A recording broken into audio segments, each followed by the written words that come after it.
अगर हमारा nervous system बहुत ज़्यादा एक्टिव है तो हमको ऑटो इम्यून डिजीजेस भी हो सकता है। अर्थात हमारा जो इम्यून सिस्टम है वो हमारे ही खिलाफ काम करने लगा है। फिर भी अगर किसी को पैनिक अटैक कभी होता है तो मेरे ये टिप्स है, मैं जो अपने क्लाइंट्स को देती हूँ, इस एक्सरसाइज को मैं कहती हूँ negative emotion buster. Negative emotion buster, इसमें कुछ स्टेप्स है जो वो फॉलो करेंगे तो बहुत हद तक एंजाइटी कम हो जाएगी। तो ध्यान से सुनिए, पैनिक को ये बहुत हद तक कम करेगा।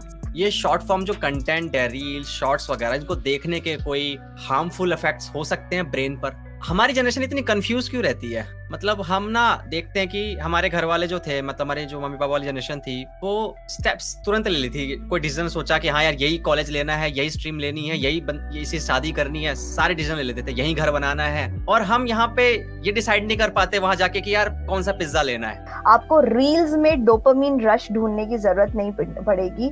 आपको जिंदगी में ऑटोमेटिकली ऑक्सीटोसिन और सेरोटोनिन मिलेगा जो आपको स्टेबल, सुख, शांति का अनुभव कराएंगे।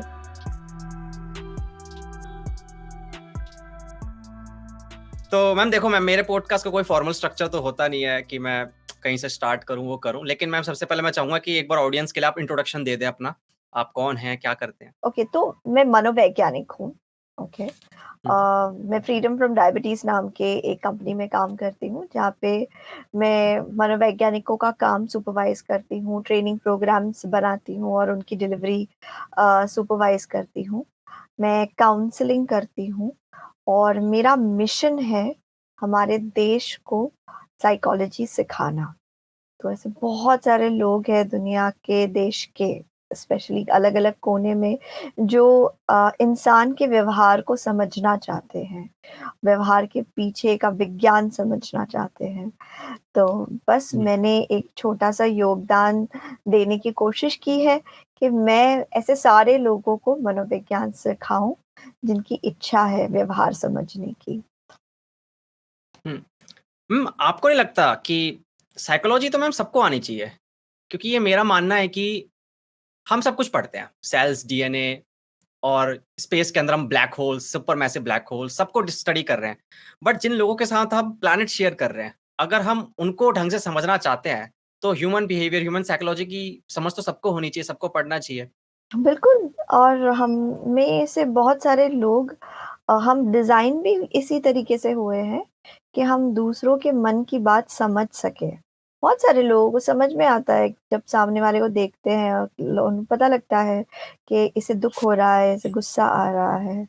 ओके, तो हम इमोशंस को रिस्पॉन्ड करने के लिए बने हुए भी हैं, लेकिन अगर उसके ऊपर मनोविज्ञान का जो स्पष्ट विज्ञान है, उसको अगर हम पढ़ेंगे, उसके ऊपर जो आज तक अध्ययन हुए हैं, उसकी गहराई में जाएँगे, आज तक सारे रिसर्चर्स ने क्या पता लगाया है कि एक इंसान दूसरे इंसान के ऊपर क्रूरता कब करता है? ऐसा क्यों होता है कि एक इंसान माफ़ कर पाता है, दूसरा माफ़ नहीं कर पाता? तो इन इन सारी चीज़ों के बीच में जो विज्ञान है, जो ज्ञान है, इसे अगर हम निरंतर सीखते रहेंगे, तो सच में हम दुनिया को बेहतर समझ पाते हैं, लोगों को बेहतर समझ पाते हैं, उनके प्यार, दुःख, आक्रोश, गुस्से को बेहतर समझ पाते हैं। हम सिस्टम्स को बेहतर समझ पाते हैं। जैसे सामाजिक सिस्टम्स होते हैं कि एक ग्रुप है, वो अगर आंदोलन कर रहा है, तो वो क्यों आंदोलन कर रहा है? वो कौन-सा ग्रुप है जो मैनिपुलेट कर रहा है एक बड़े ग्रुप को? ये सारी चीज़ें, ये मैनिपुलेशंस, ये छल-कपट, ये धीरे-धीरे हमें दिखाई देने लगता है। हम समझ पाते हैं और बात सिर्फ़ यही नहीं रहती कि हम दूसरों को समझ पाते हैं। बड़ी बात ये है कि हम खुद को भी देख पाते हैं। हम अपने अच्छे-बुरे इमोशंस को भी, भावनाओं को भी समझ पाते हैं और एक टाइम आता है हम खुद के ऊपर अच्छा नियंत्रण भी पा लेते हैं। तो इसलिए हुँ। मुझे लगता है साइकोलॉजी डेफ़िनेटली हर किसी को पढ़नी चाहिए। और पढ़ना आसान है, ऐसा कुछ मुश्किल भी नहीं है और इससे पढ़ने से बहुत-बहुत सारे लाभ हैं। साइकोलॉजी एक ऐसी फ़ील्ड है जिसका एप्लीकेशन ऑलमोस्ट अनगिनत फ़ील्ड्स में है। भले आप साइकोलॉजी के बाद लॉ करो, मार्केटिंग करो, पब्लिक सर्विस में जाओ, ज़रूरी नहीं है कि आप लाइक काउंसलिंग या थेरेपी ही करेंगे।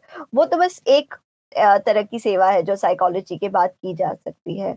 इनके इसके तो अनगिनत एप्लीकेशंस हो सकते हैं। मैम जैसे हम मार्केट में जाते हैं कोई भी चीज़ लेने, जब हम फ़ोन भी लेते हैं, गाड़ी लेते हैं, कोई प्रोडक्ट लेते हैं तो हम बहुत रिव्यू करते हैं, एक-दूसरे से बहुत पूछते हैं। लेकिन मैम थेरेपी के मामले में हम ऐसा बहुत रेयरली करते हैं कि एक अच्छा थेरेपिस्ट क्या होता है?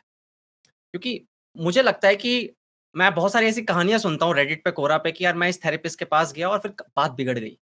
तो हम एक अच्छा थेरेपिस्ट कैसा होता है? उसमें क्या-क्या ऐसे गुण होते हैं? मुश्किल क्वेश्चन पूछ लिया। तो ये सवाल नहीं सवाल बहुत बढ़िया है। मैं अचानक से सोच रही हूँ कि ये सवाल मेरे पास आया है, तो क्या ये एक असम्पशन है कि मैं अच्छी थेरेपिस्ट हूँ? हाँ मैम, बिल्कुल। शायद अच्छी थेरेपि आप हो मैम, आप हो। अब अपने गुण ही बता दो आप। हो जाएगा मैम, तो बिल्कुल। मैं हाँ। आशा करती हूँ कि मैं अच्छी थेरेपिस्ट हूँ। कारण इसके कि मैं पिछले 15 साल से ज़्यादा समय से ये काम कर रही हूँ। क्या तो अच्छा अगर नहीं कर रही होती तो ज़रूर दुकान बहुत पहले ही बंद हो जाती। ओके। बिल्कुल मैम। अम, उसके साथ मैं बहुत सारे साइकोलॉजिस्ट और थेरेपिस्ट का काम सुपरवाइज भी करती हूँ। तो वो अपने कॉल्स लेकर आते हैं अपने क्लाइंट्स के परमिशन से ऑफ कोर्स, और फिर वो कॉल्स को हम डिस्कस करते हैं। हम देखते हैं कि इसमें क्या अच्छा था, क्या नहीं था, क्या गड़बड़ थी। तो मैं कहूँगी, देखिए, मनोविज्ञान पढ़ने के बावजूद काउंसलिंग और थेरेपी करने में बहुत फ़र्क है, ओके? हर वो इंसान जिसने साइकोलॉजी की किताब पढ़ ली है या एग्ज़ाम दे दिया है या डिग्री हासिल कर ली है, ज़रूरी नहीं है कि वो मनोवैज्ञानिक बन पाएगा। Specially therapist, okay? मनोचिकित्सक बन पाएगा। साइकोथेरेपिस्ट बन पाना या अच्छी साइकोथेरेपी करेगा, ये ज़रूरी नहीं है। ओके। मैं थोड़ा विस्तार में इस सवाल का जवाब देती हूँ क्योंकि ये बहुत ही ज़रूरी सवाल है और इसके ऊपर इतने सारे लोग डिस्कस कर रहे हैं, तो मैं उनको सबसे स्पष्ट जवाब देना चाहती हूँ। तो देखिए, पहले आपने पूछे कि गुण क्या हैं, तो उस बात पर मैं बोल देती हूँ। तो अच्छा थेरेपिस्ट वो होगा जो सबसे पहले आपकी बात सुनेगा, ओके? आपको समय देगा आपकी बात बताने का, आपको हुँ, अपने आप को खुल पाने का मौका देगा। ये पहली बात हुँ, है। हुँ, दूसरी बात ये है कि फिर वो आपको हेल्प करेगा चुनने में कि आपका लक्ष्य क्या है काउंसलिंग में। क्योंकि कई बार ना हम जानते ही नहीं है कि हम चाहते क्या हैं, ओके? और हुँ, गड़बड़ तब हो जाती है जब साइकोथेरेपिस्ट ये मान लेती है कि शायद क्लाइंट को ये चाहिए, ओके? ये फलाना-फलाना चीज़ चाहिए कि शायद क्लाइंट अपने पार्टनर से अलग होना चाहती है, यही उसके लिए बहुत अच्छा होगा। वो इतना कंप्लेन जब कर रही है, जब वो इतना तकलीफ में है, इतने ज़्यादा तकलीफ में है, तो उसको ज़रूर अलग हो जाना चाहिए या वो हो जाना चाहती है। ये अज़्यूम कर लिया। इसलिए बहुत ज़रूरी है कि हम अज़्यूम नहीं करें और हम सामने वाले को पूछें, आप क्या चाहते हो? और कभी-कभार ना लोग ये भी कहते हैं, एक्चुअली मुझे कुछ नहीं चाहिए, मैं बस यही चाहती हूँ कि कोई मेरी बात सुने। तो I am okay, like okay, अब मैं आपको कोई सलाह नहीं दूँगी, कोई डायरेक्शन नहीं दूँगी, कुछ नहीं दूँगी। मैं सिर्फ़ आपको एम्पैथी, संभावना, सद्भावना दूँगी और आपकी बात मैं सुनूँगी, दैट्स इट। और लोग उसमें खुश हो जाते हैं, अपनी कहानी खुद बता के उनको एक शांति मिलती है, किसी ने उनकी बात सुनी, उनको दिलासा मिलता है, they are happy about it, वो इसके बारे में खुश होके आगे बढ़ सकते हैं।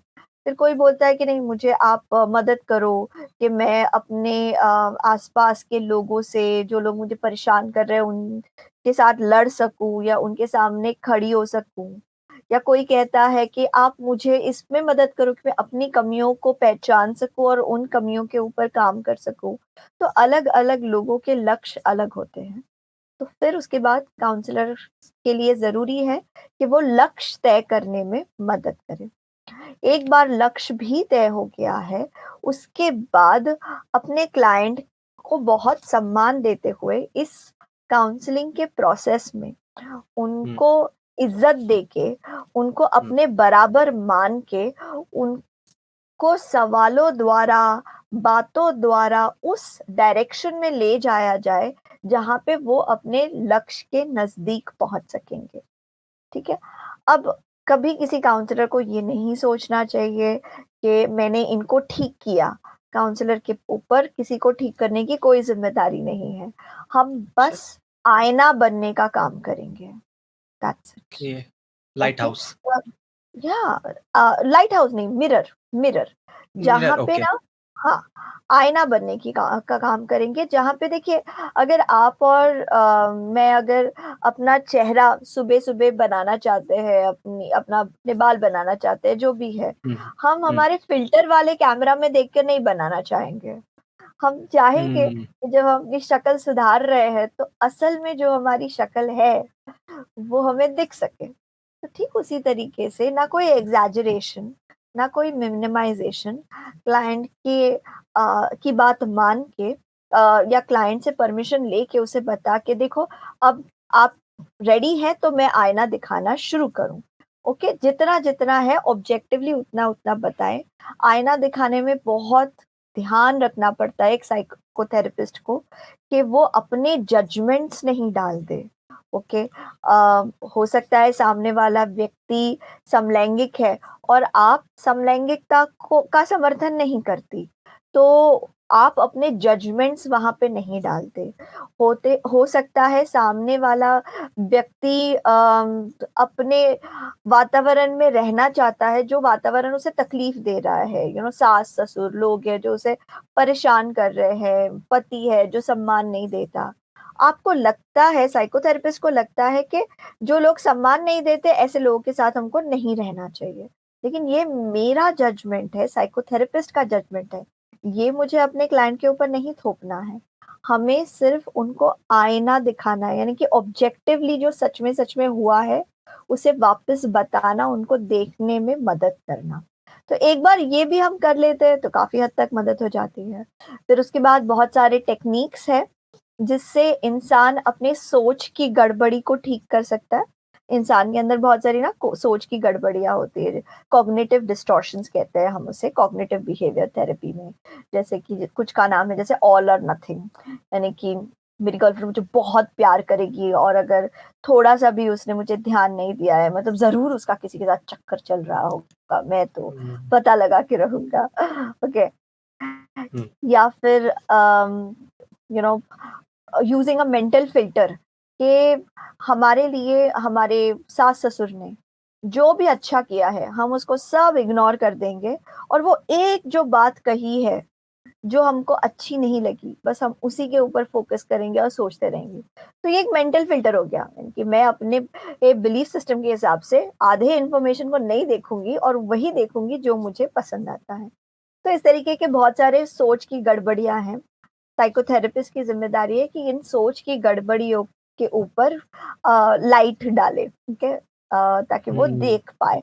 और फिर जो इमोशनल डिस्टरबेंस होता है कि मुझे समझ में आ रहा है कि मैं गलत कर रही हूँ, मुझे समझ में आ रहा है मुझे गुस्सा नहीं करना चाहिए, लेकिन ना मैं अपने गुस्से को मिटा ही नहीं पा रही हूँ। तो कई सारे इमोशनल या इमोटिव टेक्निक्स भी होते हैं। एनएलपी में बहुत सारे इमोटिव टेक्निक्स हैं, न्यूरो लिंग्विस्टिक प्रोग्रामिंग, जिसकी मदद से हम अपने इमोशन का जो पावर है, नेगेटिव इमोशन का जो तीव्र पावर है, उसे कम कर सकते हैं। जैसे बहुत सारे टेक्निक्स हैं जिसके मदद से हम हमारी भावनाओं को, हमारे विचारधारा को बदल सकते हैं, चेंज कर सकते हैं। एक बार हुँ, वो सारा कचरा निकल जाता है तो हुँ, अपने आप इंसान खुद ही अपने गोल तक दौड़ते दौड़ते भागते भागते पहुंच जाएगा। हुँ। मतलब थेरेपिस्ट को भी अपने ऊपर बहुत काम करना पड़ता है, उसको अपने बायसेस को देखना पड़ता है, अपने जजमेंट्स, अपने सारे फ़िल्टर्स को हटा के क्लाइंट के साथ डील करना पड़ता है। ओ वॉव! बिल्कुल बिल्कुल, बहुत हुँ, थेरेपिस्ट को वो अपने सारे करियर के दौरान खुद थेरेपी लेते ही रहना चाहिए। वॉव! वो दूसरे से लेते हैं थेरेपी या खुद ही सेल्फ थेरेपाइज़? खुद की खुद सेवा कर सकते हैं वैसे, लेकिन दूसरे हुँ। से लेने का भी फ़ायदा है। हमारे पास ये बेनिफिट होता है कि दूसरे थेरेपिस्ट हमारे दोस्त ही है तो हम उनसे हाँ। बात कर सकते हैं। हम अपने ही दोस्त के पास जा सकते हैं और उससे हमारा हम में से कइयों का काम बन जाता है। लेकिन of course I would say कि देखिए आप जितने बड़े लेवल पर खेलना चाहते हैं, आपको उतना बड़ा कोच लगेगा।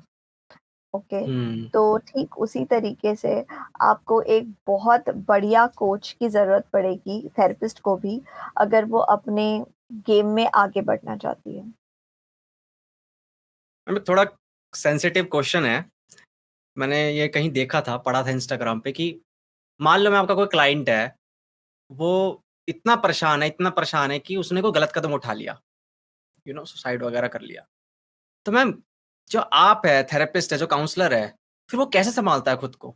कैसे मनाता है खुद को कि हाँ भाई, उसकी गलती नहीं है? मतलब गिल्ट तो होता है ना एक लेवल पे, या फिर उसको प्रोसेस कैसे करते हो आप लोग? तो अनफॉर्च्युनेटली ना अनफॉर्च्युनेटली फॉर्च्युनेटली मेंटल हेल्थ के काम में अगर एक इंसान ज़्यादा समय तक रहेगा, तो उनके क्लाइंट्स के साथ ऐसा कुछ ना कुछ कभी ना कभी तो होगा ही। क्योंकि स्टैटिस्टिक्स ही ये कहता है कि जिनको मानसिक रोग होता है, वो सुसाइड के हाई रिस्क पे होते हैं, ठीक है? चाहे वो मानसिक रोग किसी भी किस्म का हो, ओके? हुँ, हुँ। चाहे वो स्किज़ोफ्रेनिया हो, डिप्रेशन हो, किसी प्रकार का एडिक्शन हो, वो सुसाइड के बहुत हाई रिस्क पे होते हैं। मेरे साथ ऐसा हुआ है कि कभी अगर किसी क्लाइंट ने मेरे साथ काम करना बंद कर दिया और फिर सेवा लेनी बंद कर दी, तो ऐसे 2 बार हुआ है, 2 लोग जिन्हें मैं याद कर पा रही हूँ, कि उन्होंने एक समय के बाद उनको मैं उनको जिस डायरेक्शन में ले जाना चाह रही थी, वो उनको सही नहीं लगा या व्हाटएवर नहीं जम रहा था।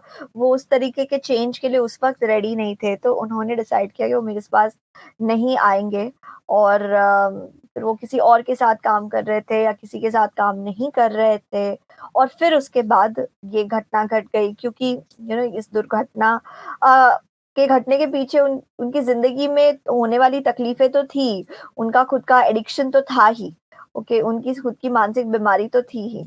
तो वो फिर उस बीमारी को सँभाल नहीं पाए और फिर उन्होंने अपने आप को नुकसान पहुँचा लिया। तो मैं ये कहूँगी कि मैं हमेशा खुद को ये याद दिलाती हूँ, जैसे कि अभी मैंने कहा, किसी को ठीक करने की ज़िम्मेदारी मेरी नहीं है। मैं आईना दिखाने का काम कर सकती हूँ। जैसे ही मुझे लगता है कि ये काम ना मेरे क्षमता के बाहर जा रहा है, तो मैं तुरंत उनके फैमिली को इन्वॉल्व करना, उनके साइकियाट्रिस्ट को इन्वॉल्व करना, उनको बता देती हूँ कि भाई इसके बाद आपको दवाई की ज़रूरत है। तो मैं साइकोलॉजिस्ट हूँ, साइकोलॉजिस्ट दवाई नहीं देते।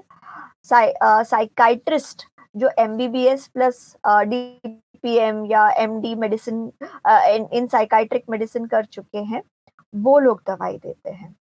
तो मैं तब इमीडिएटली उनको बोल देती हूँ जब भी मुझे लगता है कि देखो सिवियर डिप्रेशन है, सुसाइडल थॉट्स है, तो मैं इमीडिएटली साइकियाट्रिस्ट को इन्वॉल्व कर लेने में विश्वास रखती हूँ। लेकिन ये सारी सेवाएँ देने के बावजूद, सपोर्ट देने के बावजूद, वो इंसान तकलीफ से तो गुज़र रहा है। तो ये कहीं पे वैसा हो सकता है, आप मान सकते हैं कि किसी को अगर कैंसर हो गया है, तो वो चिकित्सा ले सकता है, लेकिन गारंटी तो नहीं है ना कि हुँ, हुँ। कैंसर ठीक ही हो जाएगा।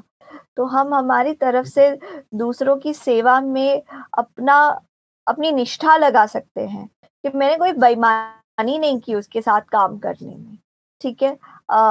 मैंने कोई ऐसा नहीं किया कि भई फ़ीस के लिए मैं तुम्हारे साथ काम नहीं करूँगी या फिर मैं मुझे फ़ीस का लालच है, तो इस वजह से मैं कम टाइम दूँगी किसी को या फिर जल्दी-जल्दी हड़बड़ाहट में काम करूँगी कि मुझे जल्दी-जल्दी ज़्यादा से ज़्यादा लोगों के साथ काम करना है।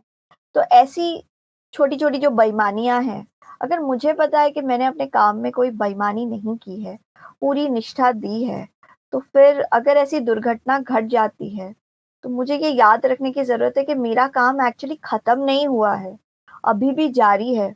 वो इंसान तो चला गया लेकिन उसके पीछे उसकी फैमिली है। और जब मेरे साथ ये सिचुएशन हुआ था कि क्लाइंट की फैमिली मेरे पास आई और उनका मैडम आपके पास आ रहे थे, वो कितना अच्छा था, तब तक वो इंसान था तो हमारे बीच, हमने आना रोकना नहीं चाहिए था। तो तब मैंने हमेशा उनका साथ दिया, उनको कहा कि आप निश्चिंत रहिए, आप कभी भी दिन में कभी भी मुझे फ़ोन कीजिए, आप कोई सेशन बुक करना है उसके ऊपर मत सोचिए, मैं आपके साथ हूँ, ये आपके लिए कठिन समय है।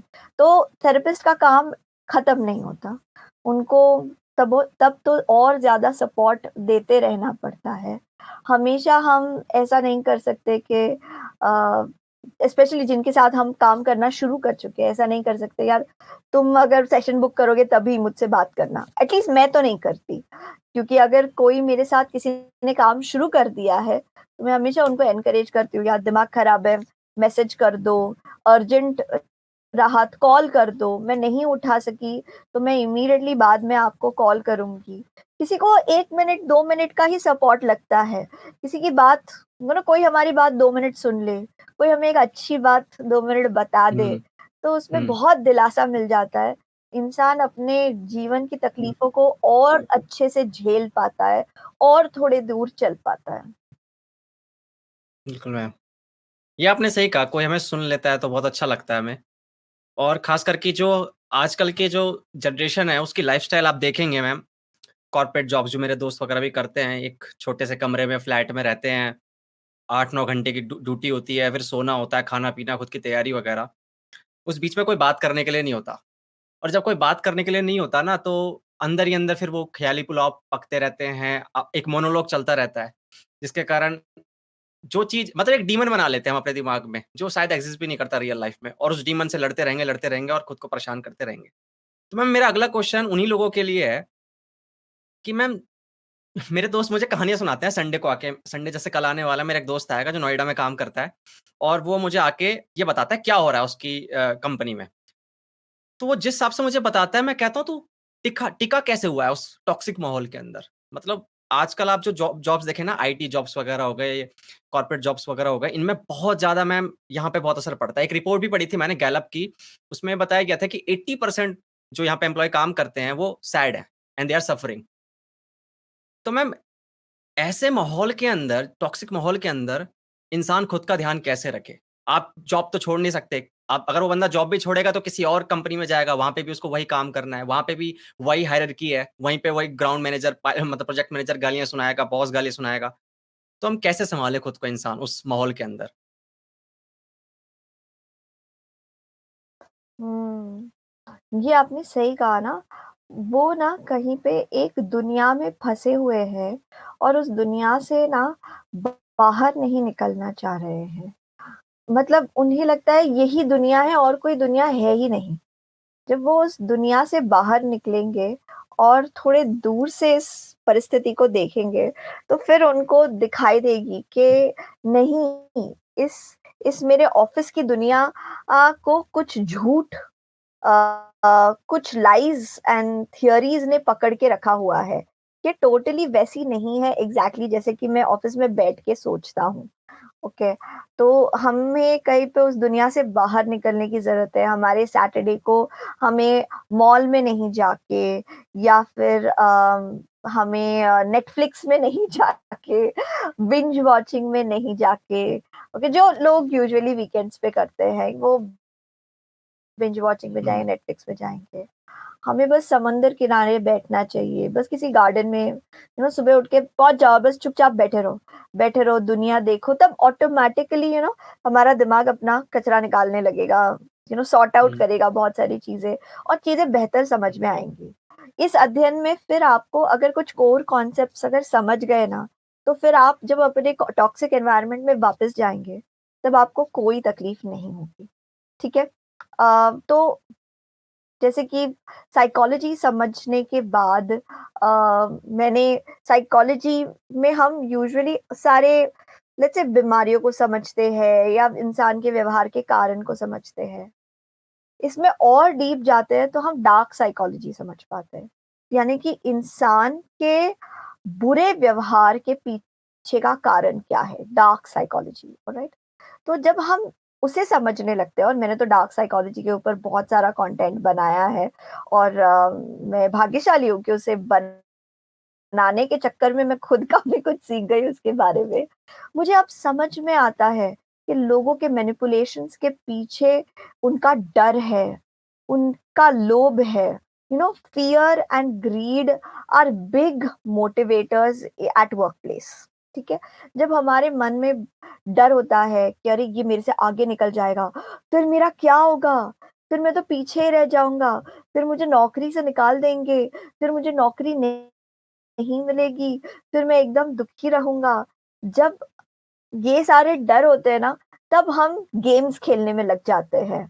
कोई अच्छा कर रहा है तो उसके अच्छे को आगे नहीं आने देना, किसी के काम का क्रेडिट खुद खा जाना, किसी के बारे में झूठ फैलाना। अरे वो तो मुझसे अच्छे से बात ही नहीं करती, अरे उनका अप्रोच तो बिल्कुल बायस्ड है। ओके? जिन्होंने हमारी मदद की है, उन्हीं को नुकसान पहुँचाना। हम ऐसा क्यों कर रहे हैं? जो हमारी मदद कर रहा है हम उसको नुकसान क्यों पहुँचाएँगे? क्योंकि हम डरे हुए हैं। तो जब हम डार्क साइकोलॉजी समझने लगते हैं, तब हमें पता लगता है कि इंसान के मैनिपुलेशंस, झूठ और अब्यूज़ के पीछे कहीं पे उसका डर है, उसका लोभ है। जब इंसान इस चीज़ को देख पाता है कि अरे मैं तो डर रहा हूँ इसलिए मैं दूसरों के साथ बुरा कर रहा हूँ, या सामने वाला जो मेरे साथ बुरा कर रहा है उसके पीछे भी उसका डर है। वो एक्चुअली मुझसे डरता है, वो एक्चुअली बहुत लोभी है। उसको लगता है कि कल उसको नहीं मिलेगा, जो उसको करना है वो आज ही कर लेना है। वो अपने आप को लेके श्योर नहीं है, इसलिए इसको पूरी दुनिया की वाहवाही चाहिए। जब ये चीज़ हम समझ पाते हैं ना, तो हमें दूसरों के टॉक्सिसिटी को हैंडल करने में बहुत मदद मिल जाती है। ओके? तब हम समझ पाते हैं कि ये इंसान जिसकी मैंने मदद की, ये आज मुझे नुकसान क्यों पहुँचा रहा है। इसीलिए हुँ, नुकसान पहुँचा रहा है क्योंकि वो इतना ज़्यादा इवॉल्व्ड नहीं है, वो डरा हुआ है। तो टॉक्सिक वर्क एनवायरनमेंट में अगर हमें सर्वाइव करना है, तो हमें टॉक्सिक वर्क एनवायरनमेंट जैसे ही ख़त्म होता है, उसके बाद हमें हेल्दी एनवायरनमेंट में जाना है। यानी कि नेचर के बीच जाना है, चुपचाप शांत होके बैठ के मेडिटेट करना है, अच्छा खाना है, पूरी नींद कंप्लीट करनी है, पूरी करनी है जो हम पूरा सो नहीं पाए, बिना अलार्म लगा के सोना है। तो हमें पहले अपने हुँ, आप को हेल्दी एनवायरनमेंट में डालना है। उसके बाद जब अपने आप को हम पूरा रेस्ट दे चुके होंगे, उसके बाद मेरे ख़्याल से साइकोलॉजी की पढ़ाई, फ़िलॉसफ़ी की पढ़ाई आपको बहुत हद तक मदद कर सकती है। ठीक है? आपको अपने टॉक्सिक एनवायरनमेंट में जीने में मदद करेगी। वहाँ पे आपको साइकोलॉजी और फ़िलॉसफ़ी ये सिखाएँगे कि आपके हाथ में केवल आपका खुद का व्यवहार है। ओके? तो जितनी भी हुँ, टॉक्सिसिटी है, उसके साथ आप सिर्फ़ अपने पॉज़िटिविटी के साथ ही डील कर सकते हो। अगर टॉक्सिसिटी बहुत ज़्यादा है कि आपके पॉज़िटिविटी को ख़त्म कर देगी, तो बेहतर यही होगा कि आप उस एनवायरनमेंट से, इकोसिस्टम, वातावरण से निकल जाओ। लेकिन अगर आप अपनी पॉज़िटिविटी बढ़ाते ही रहेंगे, खुद पे काम करते रहेंगे, खुद को पॉजिटिवली चार्ज करते रहेंगे, एक दिन ऐसा आएगा जब आप अपने एनवायरनमेंट में एनर्जी का सोर्स बन जाएँगे। आप दूसरों की नेगेटिविटी को ख़त्म कर देंगे। क्योंकि दूसरे पहले जब आपकी अच्छाई देखेंगे, पहले उनको शक होगा, ये इतना अच्छा क्यों बन रहा है? इसके पीछे इसकी कौन-सी चाल है? क्योंकि उन्होंने ज़िंदगी में ऐसा ही अनुभव किया है ना, तो फिर वो आप पे हुँ, विश्वास नहीं करेंगे, वो आपको ट्रस्ट नहीं करके फिर आपके साथ आपको टेस्ट करने की कोशिश करेंगे, आपको छेड़ेंगे, आपको तकलीफ में डालेंगे, क्योंकि उनको लगता है कि आपकी अच्छाई असल में एक मुखौटा है। ओके? ये एक फ़साड है, आपने बस दिखावा करके रखा है, अभी नहीं तो तभी आपका ये मुखौटा गिर जाएगा और फिर आपकी असलियत बाहर आ जाएगी, और वो यही चाह रहे हैं। वो आपको छेड़ के जानना चाहते हैं कि आप अंदर से क्या है। लेकिन हुँ, अगर आप अंदर से अच्छे ही हैं, ओके, हाँ, अगर आप बाहर भी प्याज़ है और अंदर भी प्याज़ है, तो फिर मस्त सब्ज़ी हुँ, बनेगी। तो ठीक उसी तरीके से अगर आप बाहर जो है, अंदर भी बिल्कुल हाँ, वैसे ही है, अच्छे हैं, निर्मल है, सुंदर है, मदद करने वाले व्यक्ति है, तो यही लोग जो आपको पसंद नहीं कर रहे हैं, कल अपना दुःख आपके साथ बाँटने लगेंगे, कल आपसे सलाह लेंगे, आपका सपोर्ट माँगेंगे। आपको लगता है कि 8 घंटे की नींद ज़रूरी होती है हमारे पूरे बॉडी के लिए, हेल्थ के लिए? क्योंकि अभी ना कुछ 1 हफ्ते पहले बैंगलोर के अंदर आईटी वर्कर्स प्रोटेस्ट कर रहे थे कि यार आप 14-14 घंटे की शिफ्ट रख रहे हैं, आप वो वर्क आवर बढ़ा रहे हैं, 14 आवर का वर्क आवर होने वाला है। और मैम उसमें आप 14 प्लस 2-3 आवर उसके अराउंड लगा लो आप आने-जाने में, खाने-पीने की तैयारी वगैरह जो भी है। फिर उसके हिसाब से फिर आप नींद के लिए टाइम काट लो 24 घंटे में से, तो कुछ बचा ही नहीं। कोई वर्क लाइफ बैलेंस बची ही नहीं मैम। डू यू थिंक ये हेल्दी रहेगा? ये हेल्दी रहेगा? ये कौन कह सकता है ये हेल्दी रहेगा? सिवाय उसको जिससे सिर्फ़ पैसा दिखाई देता है।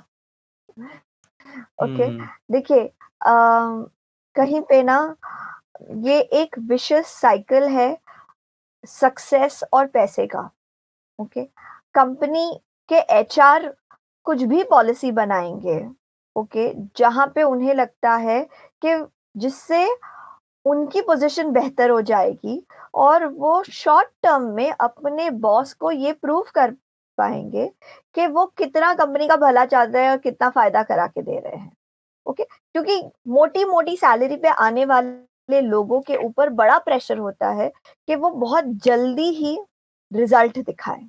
ओके?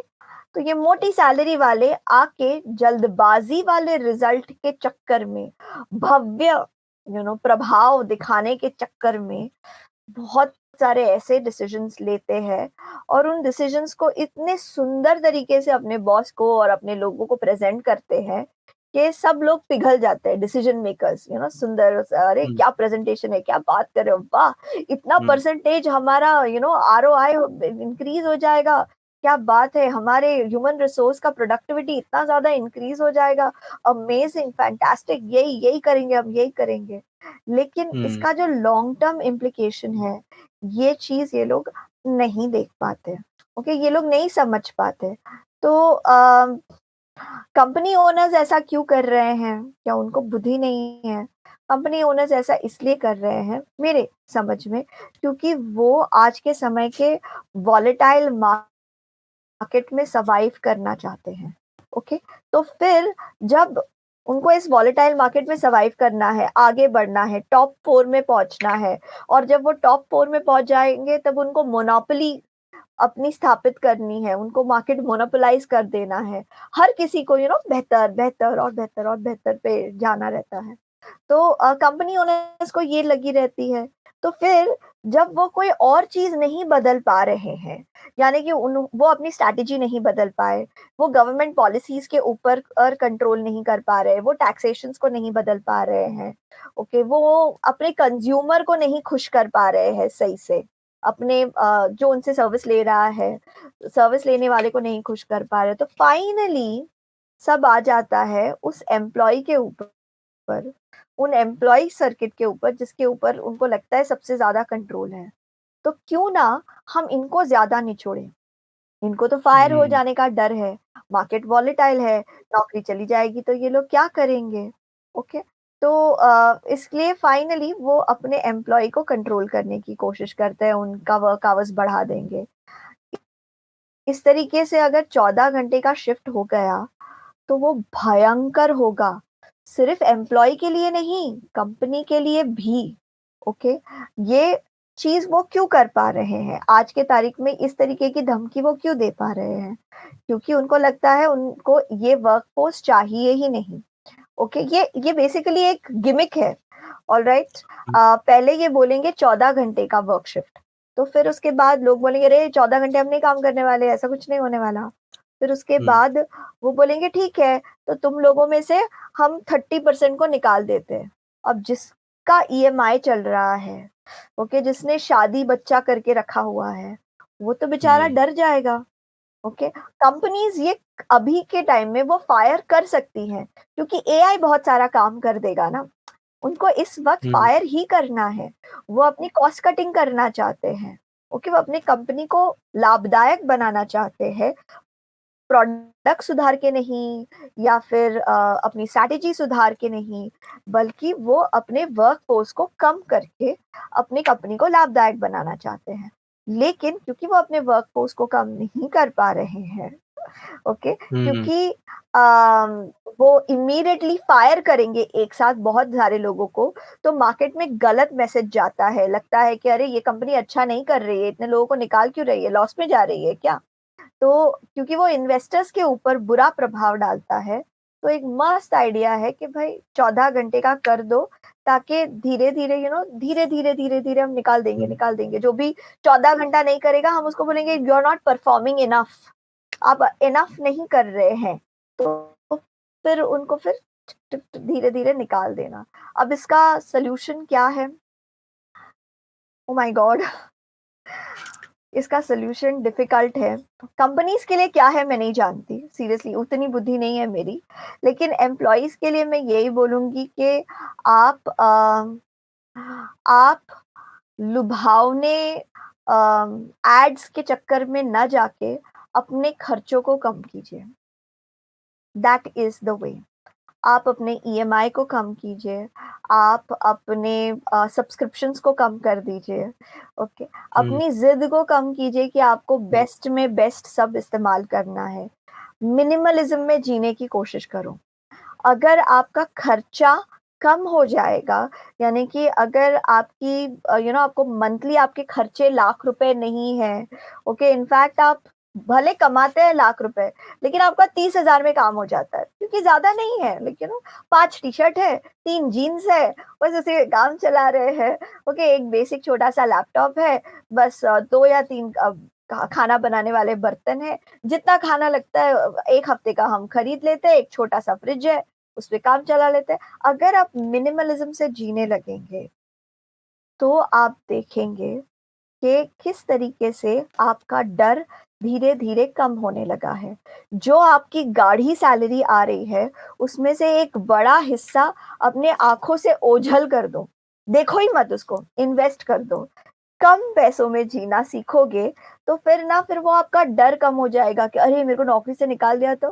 तो तो क्या होगा? मैं तो जी सकता हूँ आराम से 6 महीने, 7 महीने में, तो साल भर का पैसा है मेरे पास। तो जिस चाय की दिन दुकान लगा आपको लूँगा। वो हाँ, बिल्कुल। तो जिस दिन आपके पास वो कॉन्फिडेंस आ जाता है ना कि यार कर लेंगे कुछ, मेरे को क्या है, मुझे 30,000 रुपए तो कमाने हैं, 30,000 का तो खर्चा है मेरे पूरे फैमिली का यार, 40,000 में तो हमारा सब हो जाता है, जो कि इतना कोई असंभव चीज़ नहीं है। अगर आप ट्रैवल गोल्स नहीं रखेंगे और महँगी-महँगी चीज़ों का सपना नहीं रखेंगे, तो ऑटोमैटिकली आपके खर्चे कम हो जाएँगे। आप कम में आराम से चला सकते हैं, आपकी सेविंग्स बढ़ जाएगी और आराम हुँ, से आप निडर होके ऑफिस में जाके काम कर सकते हैं। आप निडर होके जब आप काम करेंगे तो आपका बॉस आपसे डरेगा, कल को ये छोड़ के जाएगा तो मैं क्या करूँगा? क्योंकि बिल्कुल। मैं हायरिंग प्रोसेसेस में भी इन्वॉल्व रहती हूँ, तो लेट मी टेल यू, अगर कोई एम्प्लॉयी छोड़ के जाने वाला होता है, तो फिर जो डिपार्टमेंट होता है, जो बॉस होता है, उसको भी डर लगता है। अरे!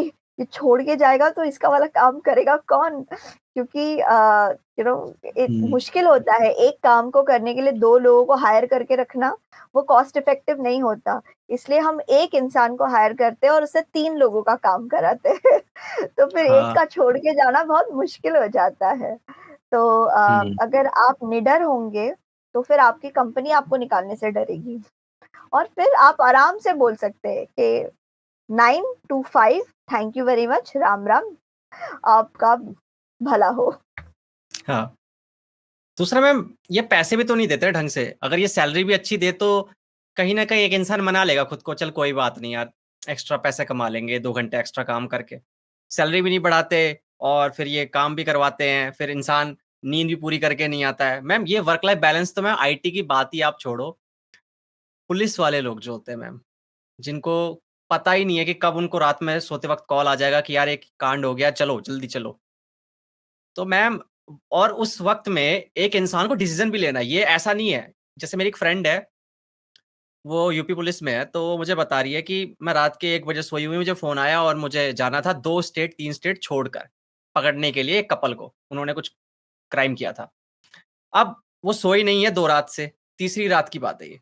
अब जा रही है, जा रही है, जा रही है और उसको ये ऑफ़िसर जो उसके ऊपर जो बैठे हुए हैं सीनियर्स वगैरह उनके साथ कॉन्टैक्ट में भी बने रहना है कि क्या हो रहा है, क्या हालात है, कैसे पकड़ना है। वहाँ जाके एक मतलब एक ऐसी सिचुएशन भी क्रिएट हो सकती है जहाँ पर कुछ गड़बड़ हो सकती है। वहाँ पे अपने माइंड को इतना अलर्ट रखना है, इतना फ़ोकस्ड रखना है क्योंकि आप जब नींद में नहीं आपकी नींद पूरी नहीं हुई होती तो आप डिसीज़न ढंग से ले नहीं पाते। तो वो मैं उसको देख के हैरान, ये तू सुपर हीरो है यार, तू कैसे कर पा रही है बिना नींद के ऐसी सिचुएशन में जाना और उसके बाद खुश भी है तू। मतलब खुश मतलब कि यार जॉब है मेरी यार। तो मैम पुलिस वालों के तो वर्क लाइफ बैलेंस की बात ही अलग होती है मैम, उनको तो पता नहीं कैसे सँभालते हैं मैम वो खुद को। और ये हसल कल्चर ना मैम जो ये वर्कहॉलिक जो एक है ना मैम एक एटीट्यूड कि मुझे बस काम करना है और कुछ अचीव करना है, उनके लिए ठीक लगता है, मेरे को ठीक है। जैसे मैं हूँ, मैं कर लेता हूँ, मुझे तो बहुत पसंद है, मैं रात के 12-12 बजे तक काम कर लूँगा। बट जो लोग यार जिनको ज़्यादा कुछ अचीव नहीं करना, बस एक छोटी-सी जॉब रखनी है, छोटी-सी फैमिली, एक गाड़ी हो, उनकी मेंटल हेल्थ की वाट लग जाती है मैम। 30 प्लस के बाद, 40 प्लस के बाद उनको पता चलता है कि इसके लॉन्ग टर्म इफ़ेक्ट क्या हुए। एंग्ज़ायटी, डिप्रेशन ऐसे चीज़ों के साथ होके गुज़रते हैं। तो मैम मेरा अगला क्वेश्चन इसी पे है कि मैम एंग्ज़ायटी के ऊपर मुझे क्वेश्चन्स काफ़ी आए थे, तो मैं सोचा कि पूछ लूँ आपसे। और मैं चाहूँगा पहले आप एंग्ज़ायटी के बारे में बताओ और दूसरा कि एक इंसान को कोई ऐसी टिप्स या टेक्निक आप बता सकते हो जब एंग्ज़ायटी हो तो इंसान उस वक़्त क्या-क्या कर सकता है? ओके। अम, हाँ, ये अच्छा सवाल है क्योंकि अगर इंसान बहुत ज़्यादा अंडर प्रेशर है, काम का प्रेशर, ओके, एनर्जी पे प्रेशर, ओके, उसकी लाइफ वाइटैलिटी पे प्रेशर, तो उसका घबराना लाज़मी है, ठीक है? अगर कोई वो ठीक से सो नहीं पाया है, तो ऑटोमैटिकली उसका शरीर भी टायर्ड है और उसका mind and body hyper active रहेगा। मतलब ये कोई प्लेज़ेंट हाइपर एक्टिव नहीं है, ये अच्छी हाइपर एक्टिव नहीं है। यहाँ पे माइंड एंड बॉडी की ही स्थिर नहीं हो पाएगा। हर छोटी चीज़ में हुँ, ज़्यादा एंग्ज़ियस हो जाएगा।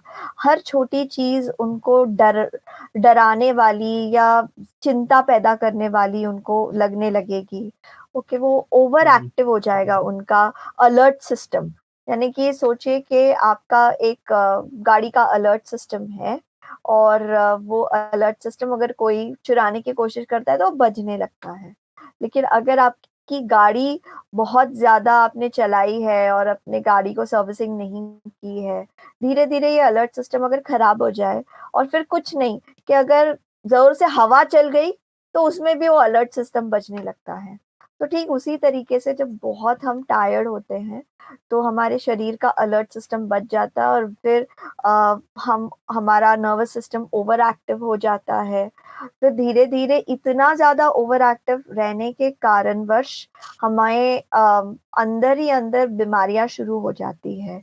लाइफ़स्टाइल डिसऑर्डर्स, कोलेस्ट्रॉल बढ़ जाना, डायबिटीज़ हो जाना, बहुत ज़्यादा स्ट्रेस है इसलिए। एक बार डायबिटीज़ हो जाएगी तो फिर तो धीरे-धीरे दुनिया भर की सारी बीमारियाँ होने लगेगी। फिर उसके बाद हार्ट डिज़ीज़ेज़ भी होंगी, किडनी भी को भी नुकसान होगा, आँखें भी खराब होंगी, न्यूरोपैथी होगी, हज़ारों चीज़ें। तो या तो फिर हमें लाइफ़स्टाइल डिसऑर्डर्स होंगे या तो फिर कई बार अगर हमारा नर्वस सिस्टम बहुत ज़्यादा एक्टिव है, तो हमको ऑटो इम्यून डिजीज़ेज़ भी हो सकता है। अर्थात हमारा जो इम्यून सिस्टम है, वो हमारे ही खिलाफ काम करने लगा है।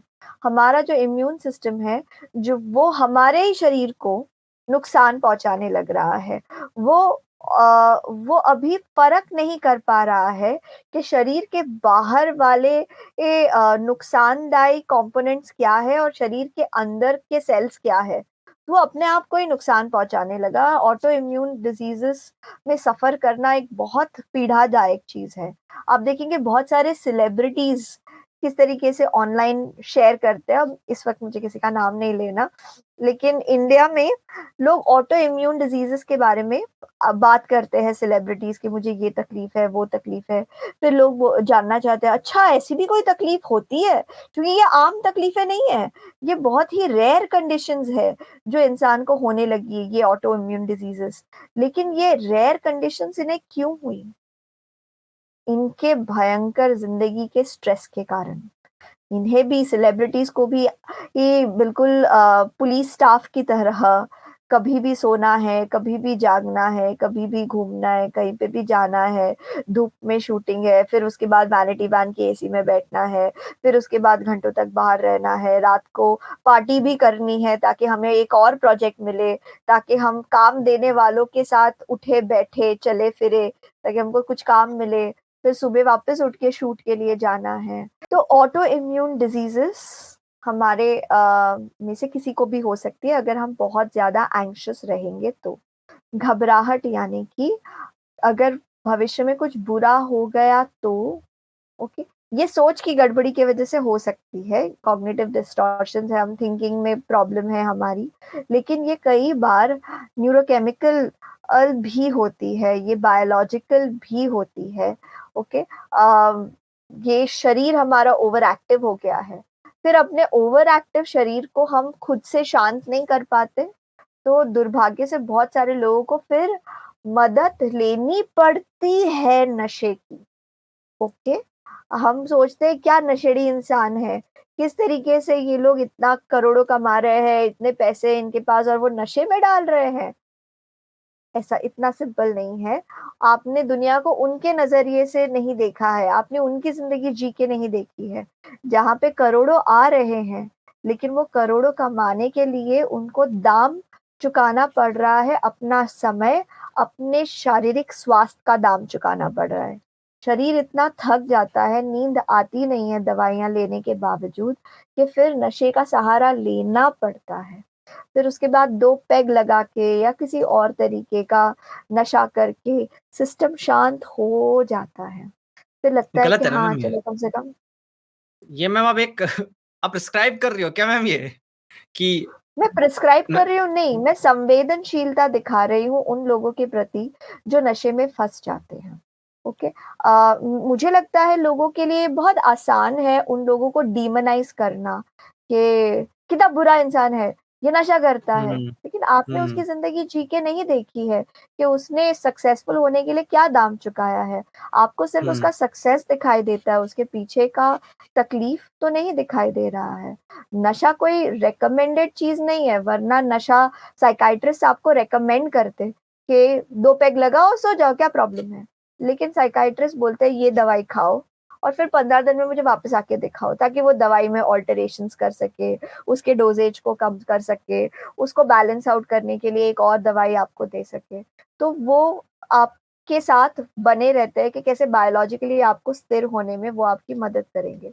लेकिन जब इंसान अपनी खुद की चिकित्सा खुद ही अपने अज्ञान से करने लगता है, वो उसका तब वो नशे की तरफ जा रहा है, एक तरीके से हम कह सकते हैं। वो अज्ञानी है, वो जानता नहीं है और वो सोचता है कि यार इससे मुझे रिलीफ तो मिल रहा है, तो कर लेता हूँ ना, क्या दिक्कत है। बट देन अगेन हमें अगर नशे की समस्या से हमें दिक्कत है, तो सिर्फ ऊपर-ऊपर से बोलते रहना कि यार ये बुरा है, ये बुरा है, ये बुरा है, ये बुरा है। ये बोलने से क्या समस्या खत्म हो जाएगी? अब तक तो हमने ऐसा किया है ना कि हमने लोगों की बुराई की है, जो नशा करते हैं, उनको हीन नज़रों से देखा है, जो नशा करते हैं। उससे क्या नशे की प्रॉब्लम सॉल्व हो गई? नहीं हुई ना। हुँ, ओके, तो अगर आप संवेदनशीलता दिखा के अगर आप उनसे बात करेंगे, उनको कहेंगे हमें पता है कि आप बहुत तकलीफ से गुजरे हैं, तब जाके शायद इसमें फंस गए होंगे, तो फिर ना वो भी 2 आंसू आसानी से बहा के फिर आपसे कहेंगे, हाँ दोस्त, मैंने बहुत कीमत चुकाई है और मुझे अच्छा नहीं लगता कि मैं इस नशे के तकलीफ में फंस गया हूँ। So coming hmm, back to your question on anxiety, I tend to like cover everything and come back to it. आपके घबराहट के बात के ऊपर मैं ये कहूँगी कि ऑफ कोर्स आपको अपने जीवन में से वो सारी चीज़ों को निकालना ही पड़ेगा जो आपको वैल्यू नहीं देती। ओके, लेकिन हुँ, अगर आप अपने स्वास्थ्य का बेसिक ख़्याल भी रखेंगे ना, यानी कि एक बैलेंस डाइट लेना, अपनी नींद जितनी हो सके, वीकडेज़ में नहीं पूरी कर सकते, वीकेंड में पूरी कर लो, अपनी नींद पूरी कर लो। बाहर चलने चले जाओ, थोड़ा 20 मिनट का एक्सरसाइज कर लो एक दिन, 20 मिनट नहीं हो हम्म, सकता 10 मिनट हो सकता है, चलो भाई तुम 10 मिनट से शुरू करो, 10 मिनट के एक्सरसाइज कर लो। वो कब आपका 20 मिनट बन जाएगा आपको पता ही नहीं चलेगा, कब वो 20 मिनट ना 45 मिनट बन जाएगा आपको पता ही नहीं चलेगा। तो इन बेसिक चीजों का ख्याल रखेंगे तो काम बन जाएगा। फिर भी अगर कोई बहुत ज्यादा एंग्जाइटी से गुजर रहा है और बार बार उसे एंग्जाइटी होती है, तो वो दो मेजर चीजें कर सकता है। नंबर वन, उसको मनोचिकित्सक साइकाइट्रिस्ट से जाके मिलना चाहिए दवाई के लिए। दवाई अगर जरूरी है तो लो और जियो। ओके। बहुत सारे लोग मेंटल हेल्थ पे बात करना चाहते हैं, हमें मेंटल हेल्थ को स्वीकार करना चाहिए कि उसके ऊपर काम होनी चाहिए, हमें मानसिक रोगियों के प्रति सेंसिटिव होना चाहिए। लेकिन जैसे ही दवाई की बात आ जाती है वैसे ही लोग इधर उधर देखने लगते हैं, नहीं नहीं दवाई नहीं लेना, हमको बस इसके बारे में बात करना है, लेकिन वो दवाई नहीं लेना, क्योंकि दवाई को इतना ज्यादा क्रिमिनलाइज कर दिया जाता है। देखिए मैं दवाई नहीं देती, ठीक है, तो फिर मेरे पास आया हुआ क्लाइंट अगर मैं उसे बोलूंगी दवाई लो, तो मेरा क्लाइंट तो मैं किसी और को भेज रही हूँ ना, मुझे क्या लाभ मिल रहा है उसमें से? ओके, मुझे कोई लाभ नहीं है जब मैं दवाई की बात करती हूँ। लेकिन बात तो मेरे लाभ की थी ही नहीं कभी, बात तो क्लाइंट के लाभ की थी। अगर वो इस समय अपने एंजाइटी से बहुत ज्यादा परेशान है कि जिंदगी में फोकस नहीं कर पा रहा है, अशांत है अंदर से, तो क्यों ना वो चिकित्सक के पास जाए जो इस चीज का महारथी है, एक्सपर्ट है, विशेषज्ञ है, उसके साथ काम करके दवाई लेके अपनी स्थिति को बेहतर बनाए। मनोचिकित्सक आपको सच में समझने में मदद करेंगे कि आपको क्या तकलीफ है। आम लोगों को सिर्फ यही समझ में आता है उसको डिप्रेशन है, उसको एंजाइटी है। ओके, ज्यादा ज्यादा वो बोल देगा I really have OCD, you know, I think I am bipolar. ये 3-4 शब्द जो आम लोगों ने सीख लिए हैं वो इसी को घुमा घुमा के यूज करते हैं, एक दूसरे की डायग्नोसिस खुद ही करते रहते हैं। लेकिन आप चिकित्सक के पास जाएंगे तो वो सच में आपको समझने में मदद करेंगे कि क्या दिक्कत है और कितनी दवाई की जरूरत है, और उसके बाद आपकी फंक्शनैलिटी सच में इम्प्रूव हो सकती है। तब आपको काउंसलिंग और अच्छे से काम आएगी। ओके, अगर बैलेंस रहेगा। जरूरी नहीं है कि हर इंसान को दवाई की जरूरत हो, तो चिकित्सक बोल भी देते हैं बेटा आपको दवा की जरूरत नहीं है, आप सिर्फ काउंसलिंग करो, काम हो जाएगा। और ऐसा नहीं है कि सिर्फ काउंसलिंग से काम हो जाएगा सबका, कि आप मैं जा तो रहा हूँ ना काउंसलर के पास, कई बार पर्याप्त नहीं होता। बहुत, मैंने खुद ये देखा है कि काउंसलर्स अगर ये जिद करेंगी कि नहीं मैं काउंसलिंग से आपके बच्चे को ठीक कर दूंगी, वो सही हो जाएगा। पहले तो मैंने कहा कि ठीक करने की जिम्मेदारी हमारी नहीं है, साथ देने की, आईना दिखाने की जिम्मेदारी है। तो अगर कोई ऐसे कहे कि नहीं नहीं दवाई की जरूरत नहीं है, दवाई से तो वो एडिक्शन में चला जाएगा, दवाई का एडिक्शन हो जाएगा, तो वो अपने क्लाइंट को एक बहुत बड़ा डिससर्विस कर रही हैं। अगर क्लाइंट दवाई से जल्दी ठीक हो सकता है तो उसमें स्टेप्स लीजिए, क्योंकि मैंने जैसे आपको कहा है कि मानसिक रोगियों को सुसाइड का रिस्क बहुत ज्यादा होता है। ओके, बाद में आप इंसान को ही खो देंगे, तो उससे अच्छा है यार दवाई लो, काउंसलिंग भी साथ में करो, व्यायाम योगा भी करो, अच्छे से खाओ भी, नेचर वॉक के लिए जाओ। देखो आपका ये जो दवाई लेना पड़ रहा है ना फटाफट बंद भी हो जाएगा और आप अपने लाइफ में बाउंस बैक कर पाएंगे। फिर भी हम्म, अगर किसी को पैनिक अटैक कभी होता है तो मेरे ये टिप्स है, मैं जो अपने क्लाइंट्स को देती हूँ, इस हम्म, इस एक्सरसाइज को मैं कहती हूँ negative emotion buster. Okay, negative emotion buster, इसमें कुछ स्टेप्स है जो वो फॉलो करेंगे तो बहुत हद तक एंजाइटी कम हो जाएगी।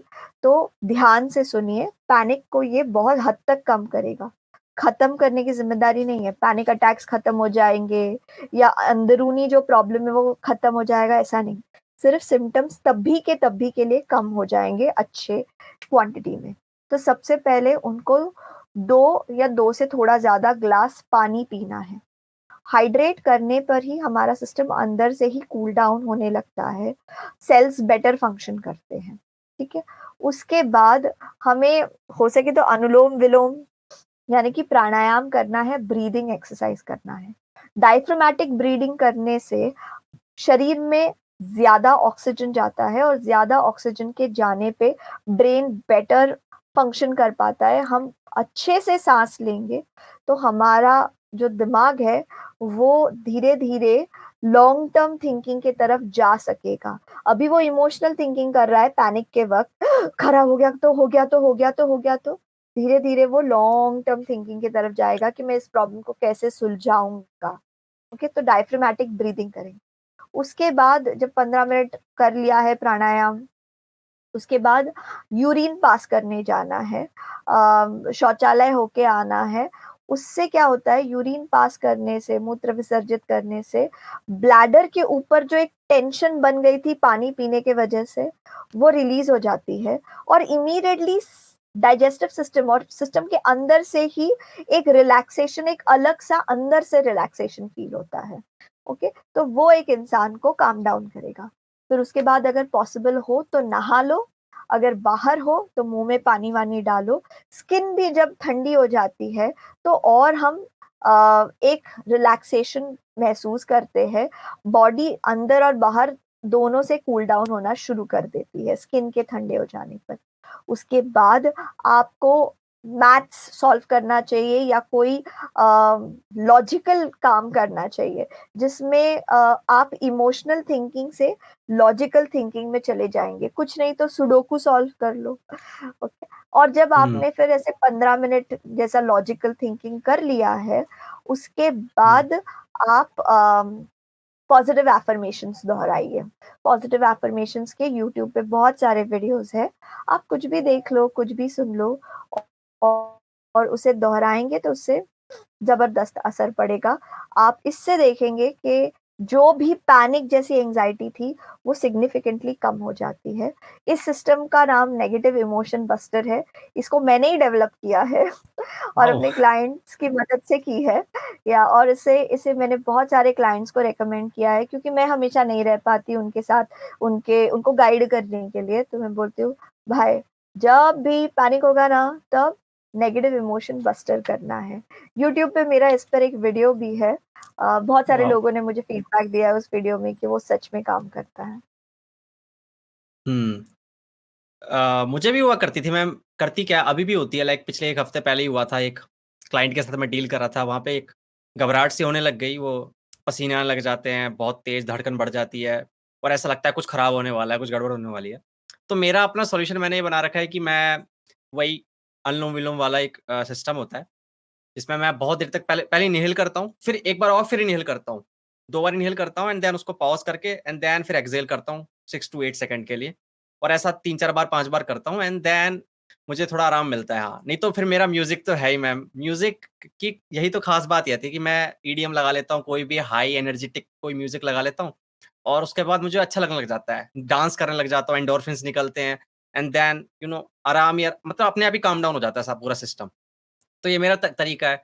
बाकी आपने जो तरीका बताया वो भी मैं ट्राई करके देखूँगा अगर मुझे अगली बार हुआ और फिर मैं आपको फीडबैक दूँगा। ज़रूर, मुझे खुशी होगी। हाँ। मैम, आजकल आप देखते हैं कि हम लोग ना मैम माइंडलेसली स्क्रॉल करते रहते हैं। शॉर्ट फॉर्म जो कंटेंट आया है उसने हमें इस तरीके से प्रोग्राम कर दिया है। एक तो अटेंशन स्पैन वाला एक अलग ही वो एक एरिया है जहाँ पे हमारा अटेंशन स्पैन बहुत कम हो गया है। प्लस हमें पता भी नहीं रहता कितना समय गुज़र गया क्योंकि हम माइंडलेसली स्क्रॉल कर रहे हैं, हमें पता ही नहीं है, समय का पता ही नहीं क्या हो रहा है। तो मैम आपको क्या लगता है, क्या लॉन्ग टर्म के अंदर ये शॉर्ट फॉर्म जो कंटेंट है, रील्स, शॉर्ट्स वगैरह इनको देखने के कोई हार्मफुल इफेक्ट्स हो सकते हैं ब्रेन पर? हाँ, और मेरे ख्याल से बहुत ज़्यादा शोध हो भी रहा है जो इसको दिखा रहा है कि इससे किस तरीके से हमारा अटेंशन स्पैन खराब हो रहा है। और अटेंशन स्पैन खराब होने के बाद जो जो समय हम गँवा देते हैं, उस समय को गँवाने का भयंकर हमें फिर रिग्रेट भी होता है, गिल्ट फीलिंग होती है। ओके, हमारी प्रोडक्टिविटी खराब हो जाती है। तो ऑफ कोर्स इसका भयंकर असर तो बहुत बहुत ज़्यादा भयंकर असर है ही। ओके, लेकिन अगर हमें इससे बचना है तो उसका एक ही सॉल्यूशन है, वो है मेडिटेशन। अगर हम ध्यान करेंगे तो हमें बहुत हद तक मदद मिल जाएगी। आजकल मैं देखती हूँ बहुत सारे लोग अपने हाथ में बीड्स वाली माला पहनते हैं।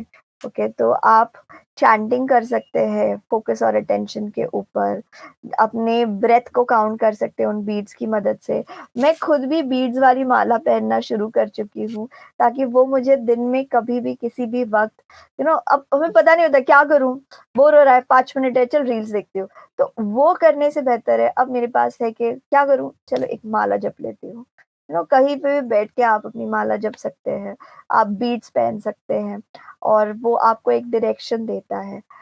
पर मुझे साथ में ये भी एक लगता है कि शायद रील्स हमेशा नहीं चलेंगी, क्योंकि रील्स में कहीं पे एक थकावट भी है, और एल्गोरिदम हमको संतुष्ट एक समय के बाद क्या पता नहीं कर पाए, क्योंकि अब मैं खुद ही देखती हूँ रील्स में कई बार वही सेम चीज़ लोग बनाते रहते हैं, क्योंकि रील्स जो बनाई जा रही है, बना तो इंसान ही रहे हैं और इंसान की क्रिएटिविटी हो गई है खत्म। अगर किसी ने कुछ बहुत अद्भुत बना दिया है तो हम उसे थोड़ी देर देखते हैं, लेकिन उस अद्भुत चीज़ को बना देने के बाद ही उसके 1 हफ्ते के अंदर उसको दूसरे लोग बनाने लगते हैं और वो सब जगह फैल जाता है और वो बहुत बोर करने लगता है, फिर हम उसको नहीं देखना चाहते हैं, ठीक है? तो मेरे ख़्याल से जैसे-जैसे इंसान की क्रिएटिविटी कम हो जाएगी, वैसे-वैसे हमें रील्स देखना कम अच्छा लगने लगेगा, कम भाएगा। क्या पता उसके बाद एआई के ऊपर हम डिपेंडेंट हो जाएँगे, हमें एंटरटेन करने के लिए एआई ही हमारे लिए रील्स बनाएगा ताकि हम बिज़ी रहे, ऐसा कुछ बना देगा।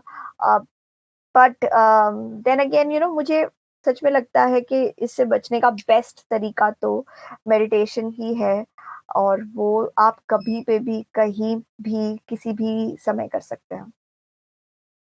मुझे लगता है एक तरीका और है मैम, आप फ़ोन फेंक सकते हो। आप फ़ोन फेंक दो।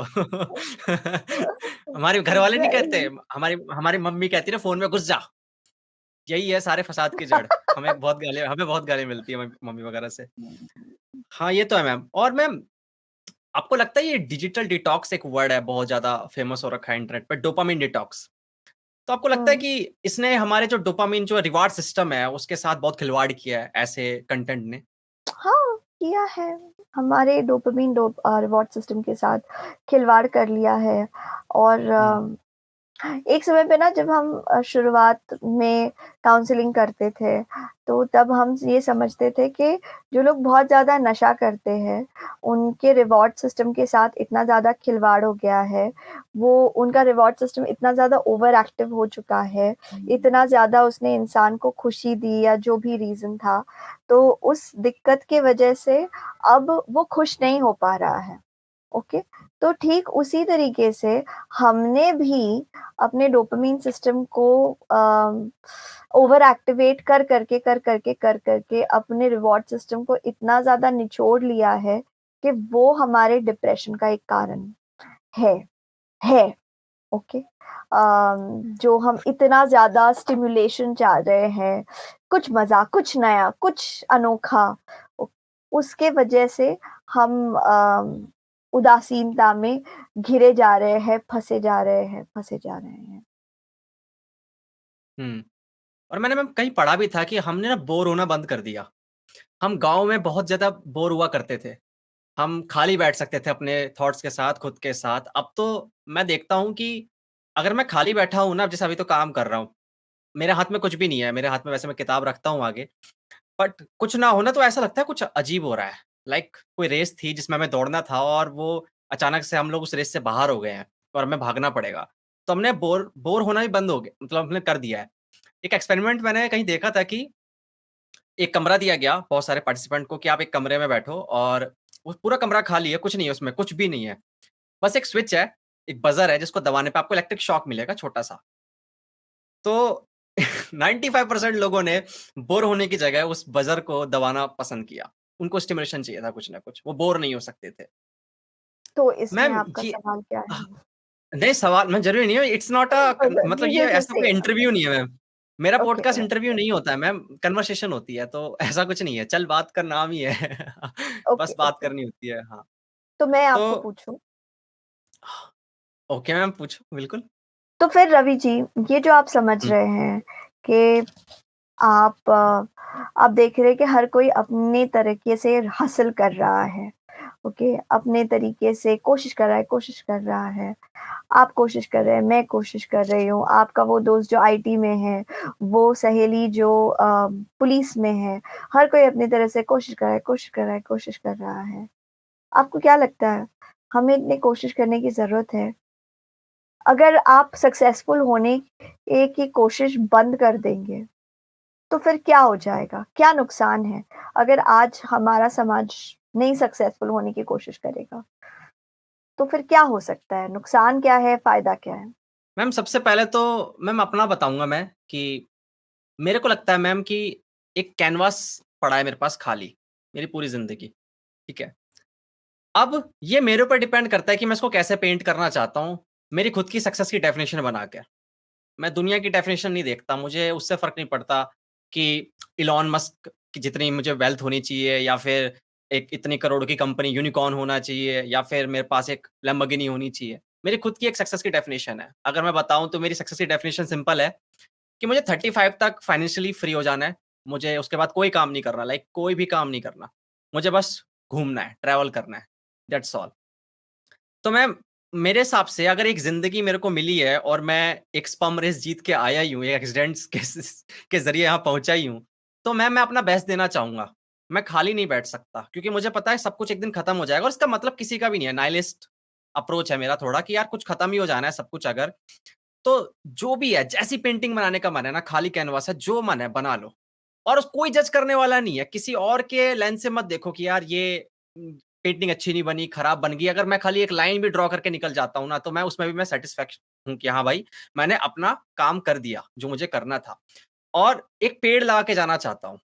एक पेड़ मतलब एक ऐसा पेड़ जिसमें मेरे जाने के बाद भी बहुत सारे लोग उसकी छाँव में बैठ सकें। फॉर एग्ज़ाम्पल जैसे ये पॉडकास्ट चैनल है, मैंने आपको कल ही बताया था कॉल पे कि मैं चाहता हूँ कि एक ऐसी चीज़ बिल्ड करूँ जिसके फ़ायदे बहुत सारे लोगों को मिले। तो वो मेरी सक्सेस की डेफ़िनेशन है कि मैं एक पेड़ लगाना चाहता हूँ जिसमें जितना हो सके लोग बैठ सकें जिसकी छाँव में। तो आपने ये बोला कि अगर नहीं हुआ तो क्या प्रॉब्लम हो जाएगी? क्या बिगड़ जाएगा? क्या खराब हो जाएगा? मैम ये भी मानता हूँ कि कुछ हो भी जाएगा तो कुछ फ़ायदा नहीं है। ऐसा नहीं है कि मैं कुछ जो सोच रहा हूँ कि ये पेड़ लगा दूँगा तो मैं कुछ बदल ही दूँगा। इसको दोनों तरफ से देखा जा सकता है कि मैम प्रॉब्लम तो कुछ नहीं होगी। अगर मैं सक्सेसफुल हो भी गया तो भी दुनिया वैसी ही रहेगी और अगर नहीं हुआ तो भी वैसी ही रहेगी। ये तो मैं डिसाइड करने वाला हूँ कि यार क्या है अप्रोच मतलब क्या मैं कैसे देखना चाहता हूँ उस चीज़ को, सक्सेस को, फेलियर को। तो मैं मुझे लगता है प्रॉब्लम तो कुछ नहीं होगी, बस ऐसा होगा कि जब मैं मरने वाला होऊँगा, जब मैं आखिरी अपने पड़ाव में होऊँगा तो मैं ये डिसाइड देखूँगा, क्या मैं अपनी ज़िंदगी को सही तरीके से जिया? क्या मैं किसी और के लिए जिया? सब तो खुद के लिए जीते हैं। पर क्या मैंने दूसरों के लिए कुछ किया? अगर जवाब आज हाँ आ गया ना कि एक इंसान की भी मैंने ज़िंदगी बदली अपने काम के ज़रिए, अपने किसी भी तरीके से, अपने ज्ञान के ज़रिए, तो मुझे लगेगा कि हाँ, मैं सक्सेसफुल हूँ। ये है मेरा मैम डेफ़िनिशन। अगर मैंने नहीं किया होगा ना, अगर मैंने किसी को तकलीफ़ दी होगी, मैंने किसी भी की लाइफ़ चेंज नहीं करी, तो हाँ, मुझे रिग्रेट होगा मैम, तो मुझे प्रॉब्लम होगी उस वक़्त। पता नहीं मैं समझा पाया कि नहीं?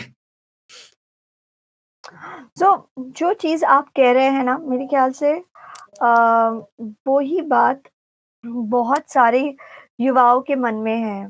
वो यही करना चाहते हैं, एक जेनज़ीज़ वो एक प्रभाव लाना चाहते हैं, जो प्रभाव का असर हमेशा और एक लंबे समय तक बना रहे, ऐसा वो प्रभाव लाना चाहते हैं। अ, ऐसा नहीं है, वो नहीं कहना चाह रहे कि भई मुझे फ़ेम ही चाहिए, लेकिन वो आराम से निडर होके काम करना चाहते हैं, इसलिए वो जल्दी रिटायर हो जाना चाहते हैं। लेकिन जिस तरीके का ये सपना है ना, उस सपने का मुझे लगता है प्रेज़ेंटेशन बहुत सुंदर है और रियलिटी बहुत भयानक है। अब मैं थोड़ा डिसएग्री कर रही हूँ, आप प्लीज़ बुरा मत मानिए। मुझे ऐसा लगता है कि हम जीने वाले हैं उम्र 80 तक, ओके? 70 भी नहीं, हम जीने वाले हैं उम्र 80 तक। तो हम अपने 24 साल से लेके 35 साल के अंदर, ओके? यानी कि 10 साल, 10 साल में हम इतना पैसा कैसे जमा कर लेंगे कि जो हमें उम्र 80 तक आने वाले इन्फ्लेशन को अकोमोडेट करके फिर हमें सस्टेन करने में मदद करेगा। क्योंकि बहुत सारे लोगों को ये सपना है कि भई हमको सारी ज़िंदगी ऐसे मर-मर के नहीं काम करना है, ओके? हमको तो करना है, मतलब आराम से निडर होके अच्छा काम करना है। रिलैक्स्ड होके काम करना है, पैसों के लिए नहीं काम करना है। लेकिन एज आई सेड कि ये वाला जो सपना है कि मुझे सारी जिंदगी का पैसा 35 तक जमा कर लेना है, इस ये दिखता सुंदर है, पर मेरी आशंका है कि शायद इन रियलिटी ये बहुत डरावना है।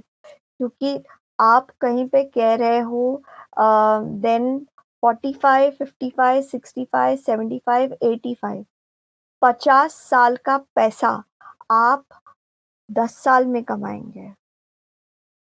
तो हुँ। अगर आप 50 साल का पैसा 10 साल में कमाएंगे, सिर्फ खुद के लिए नहीं, ओके, अपने आपके आसपास के लोगों के लिए भी, वो लोग भी आपसे जुड़े हैं, पेरेंट्स, पत्नी, बच्चा, ओके, स्पाउस, बच्चा, ये भी जुड़े हैं। इतने सारे, ये 5 लोग, 6 लोगों का पैसा 50 साल का आप 10 साल में कमाएंगे। अब आप सोचिए ये कैसा नंबर है जिसके पीछे आप और हमारे बाकी सारे लोग भाग रहे हैं।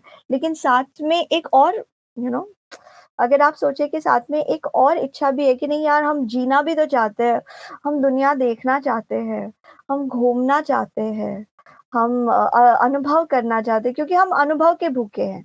ओके, आप कर रहे हैं पॉडकास्ट, मैं बना रही हूँ वीडियोस, ये सोच के कि लोगों को ज्ञान से उनकी समस्या सॉल्व हो जाएगी, हम उनको शायद वो इंसाइट मिल जाएगा, वो एक बात आ जाएगी, मिल जाएगी, जो कि होती भी है। लेकिन हम वो चीज दे रहे हैं आज के समय में जो बहुत आसानी से अवेलेबल है, ज्ञान। हम एक ऐसे समय में रहते हैं जब ज्ञान, नॉलेज, इंफॉर्मेशन सबसे आसानी से मिलने वाली चीज है। इसके ऊपर हर रोज एल्गोरिदम्स और फिल्टर्स लगने की जरूरत हो जाती है कि काम का क्या है अभी इसमें, ओके, टॉप क्वालिटी का क्या है। तो आप बहुत अच्छा भी करेंगे ना, आपने अद्भुत किया है, अबव एवरेज किया है, लेकिन फिर भी आप जो भी बोलेंगे, ओके, वो टॉप का नहीं होगा। क्योंकि करोड़ों भी नहीं, अरबों लोगों में जो सबसे टॉप का मटेरियल है, अरबों लोगों में जो बेस्ट टॉप का एंटरटेनमेंट है, कॉमेडी है, नॉलेज है, रिसर्च है, वो चुटकियों में अरबों तक फैल सकता है।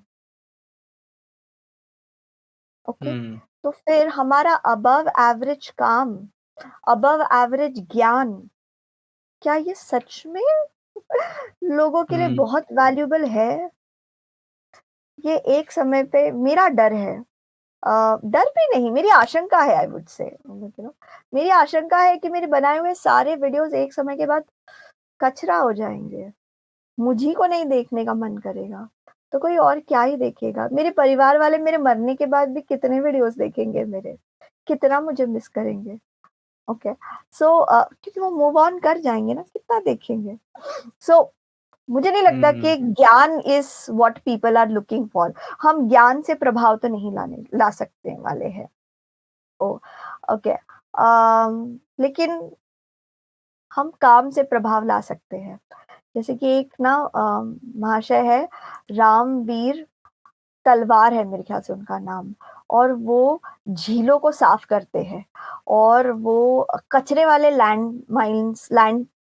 लैंडफिल्स जैसे बोला कि कचरे का ढेर हो गया है, डंप हो गया है, उसको बदल के उसको अर्बन फॉरेस्ट में बदलते हैं। ओके, तो कहीं पे ये मुझे लगता है कि ये काम है, पता है, लोगों को इस चीज की जरूरत है, सर्विस की जरूरत है कि हमारा वातावरण बच पाए, हमारे लोग जिंदा रह सके, और थोड़े स्वस्थ जगह पे।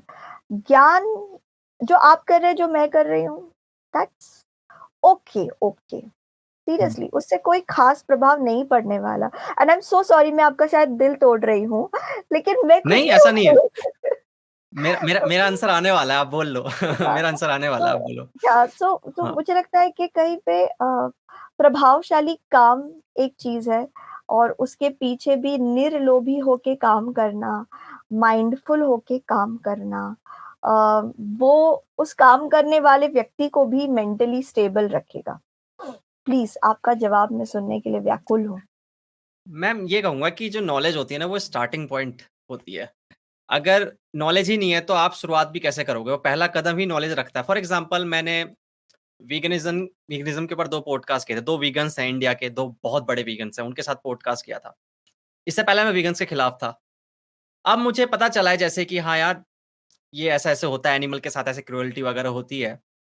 तो अब जितने भी लोग इसको सुनेंगे, उनको पता चला, उनके दिमाग में गया कि यार ऐसे-ऐसे होता है, ऐसे-ऐसे होता है। Then they will take some action कि हाँ यार, अब दूध नहीं पिएँगे या फिर मीट नहीं खाएँगे या ये फलाना चीज़ नहीं करेंगे। तो जब वो ऐसा नहीं करते हैं, देन एक प्रभाव आने लग जाता है कि हाँ यार, अब एनिमल्स के जो राइट्स हैं, उनका हनन नहीं होगा। अब एनिमल्स जैसे आपने लैंडफिल्स की एग्ज़ाम्पल लिया, वैसे मैं एनिमल्स की यहाँ बात कर रहा हूँ। तो जो नॉलेज होता है ना मैम, जैसे ही वो पढ़ता है ना, तो इंसान कोई ना कोई एक्शन लेने के लिए एक मोटिवेट होता है और वो एक्शन से ही दुनिया बदलती है। तो मैं पहला कदम होता है मेरे लिए, तो ज्ञान जो होता है, अगर वो ठीक है, अगर इतना बड़ा प्रभाव नहीं डाल पाया क्योंकि इन्फॉर्मेशन तो हर जगह अवेलेबल है, मैं मानता हूँ बिल्कुल। लेकिन आपको गलती से भी किसी ने अगर सुन लिया और किसी एक इंसान ने भी उस एक्शन से कुछ क्रिएट कर दिया, तो मैम बहुत है, ये बहुत बड़ी चीज़ है। हाँ, तो मैं बस इतना ही कहना चाहूँगा बस मैम। ये और बहुत हाँ, अच्छी एक बात चीज़ है, और ये आपने गलत बोला नहीं, था आप ना सही कि कह रहे हैं। आपने बोला था कि बिल्कुल, 35 तक हाँ, अनरियलिस्टिक लगता है 35 तक, मैं बिल्कुल एग्री करता हूँ। और ये कोई भी मुझसे डिसएग्री करेगा, ये दुनिया के सारे बेस्ट से बेस्ट सीईओ भी बोलेंगे, "भाई तू गलत कर रहा है, गलत सोच है तेरी।" बट जिस हिसाब से मैंने क्योंकि पहली बात तो मैं मिनिमलिस्टिक हूँ मैम, मेरे खर्चे आएँगे ही नहीं उतने। मैं मिनिमलिस्ट हूँ मैम, बहुत छोटी चीज़ों में अपना खर्चा निकाल लेता हूँ। Second, I am not gonna marry, तो वो भी एक चीज़ है। तो वहाँ से तो कुछ फ़र्क ही नहीं पड़ेगा। फैमिली नहीं है तो कोई ज़िम्मेदारी नहीं है, तो फिर कोई टेंशन ही नहीं है। तो मैंने उस हिसाब से प्लान कर रखा है, उस हिसाब से सोच के मैंने प्लान किया कि हाँ 35 तक। थर्ड, मेरा सबसे बड़ा भरोसा है स्टॉक मार्केट, क्योंकि स्टॉक मार्केट में मैं काफ़ी समय से इन्वेस्ट कर रहा हूँ और उस हिसाब से मैंने प्लानिंग कर रखी है कि मुझे कितना अमाउंट चाहिए और किस हिसाब से मुझे फिर जो इनकम मिलेगी, डिविडेंड इनकम, जो कि कॉन्स्टेंटली मिलती रहेगी पूरे साल, हर साल, उस हिसाब से मैंने प्लान करके मैं चल रहा हूँ। बस इस हिसाब से, ऐसा नहीं है कि 35 तक नहीं हुआ तो मैं रोने लग जाऊँगा सर पकड़ के कि ये क्या हो गया मेरे साथ, ऐसा तो नहीं होगा। 35 तक एक टारगेट रखते हैं और मेरे साथ ये अभी तक ये ऐसा रहा है कि मैं कोई टारगेट अगर सोच लूँ, बना लूँ, तो मैं उसको अचीव करके ही छोड़ता हूँ। ये मेरे साथ एक अप्रोच है मेरा एक। हो सकता है चेंज हो जाए, आइडियोलॉजी चेंज होती रहती है हर 2-3 साल में, जैसे-जैसे कुछ पढ़ूँगा, नए एक्सपीरियंसेस मिलेंगे, तो हो सकता है बदल जाए कि 35 या की जगह नया फिर ये व्यक्ति मिल 75 हो जाए। जाए। पता नहीं मैम, अब इंटरनेट के साथ ये कुछ चीज़ें जो बियॉन्ड कंट्रोल होती है ना, वो बहुत एंग्ज़ायटी देती है सबसे ज़्यादा। यही चीज़ें बस परेशान करती हैं कि सब कुछ कंट्रोल में होना चाहिए, हमारे रियलिटी को पूरी तरीके से गिरफ्त में रखना है अपनी। ये होता है। आपके हमें सवाल हमारा भी सबसे बड़ा आपके मैम पास, आपके जवाब भी आपके पास है। इस दुनिया में सब कुछ सारी प्रॉब्लम इसी चीज़ से तो है मैम, हर कोई इंसान बस अब रियलिटी कंट्रोल करना चाहता है।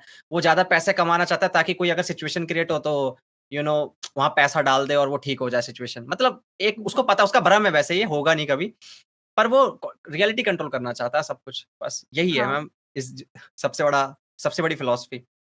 या तो मैम थोड़ा एक उसके क्वेश्चन मैं अंदर पूछ जाएँगे एक ना, तो हम देखेंगे कि कहीं हाँ, पे हाँ। ना हमें अ, तकलीफ के प्रति एक्सेप्टेंस नहीं है, ओके?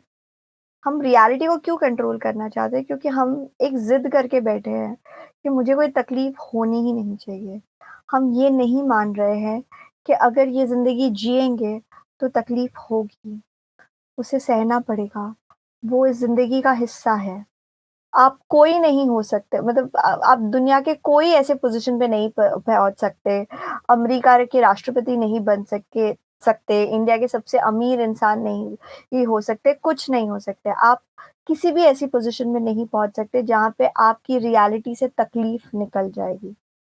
जब आप मान लेंगे कि रियलिटी में हुँ, तकलीफ है, तो फिर एक्चुअली वो रियलिटी फिर आपको चुभेगी नहीं and you will be like मस्त तो है मेरी लाइफ। हुँ। ये बुद्धिज़्म और बहुत सारे फिलॉसफी है, इंडियन फिलॉसफी का यही है कि ये संसार दुखमय है, लेकिन बस इससे हाँ, ये एक्सेप्ट कर लो कि दुखमय है और उसके बाद इसका सॉल्यूशन निकालो। पहले एक्सेप्टेंस करना मतलब एक्सेप्ट करना बहुत ज़रूरी है, सबसे पहला स्टेप यही है।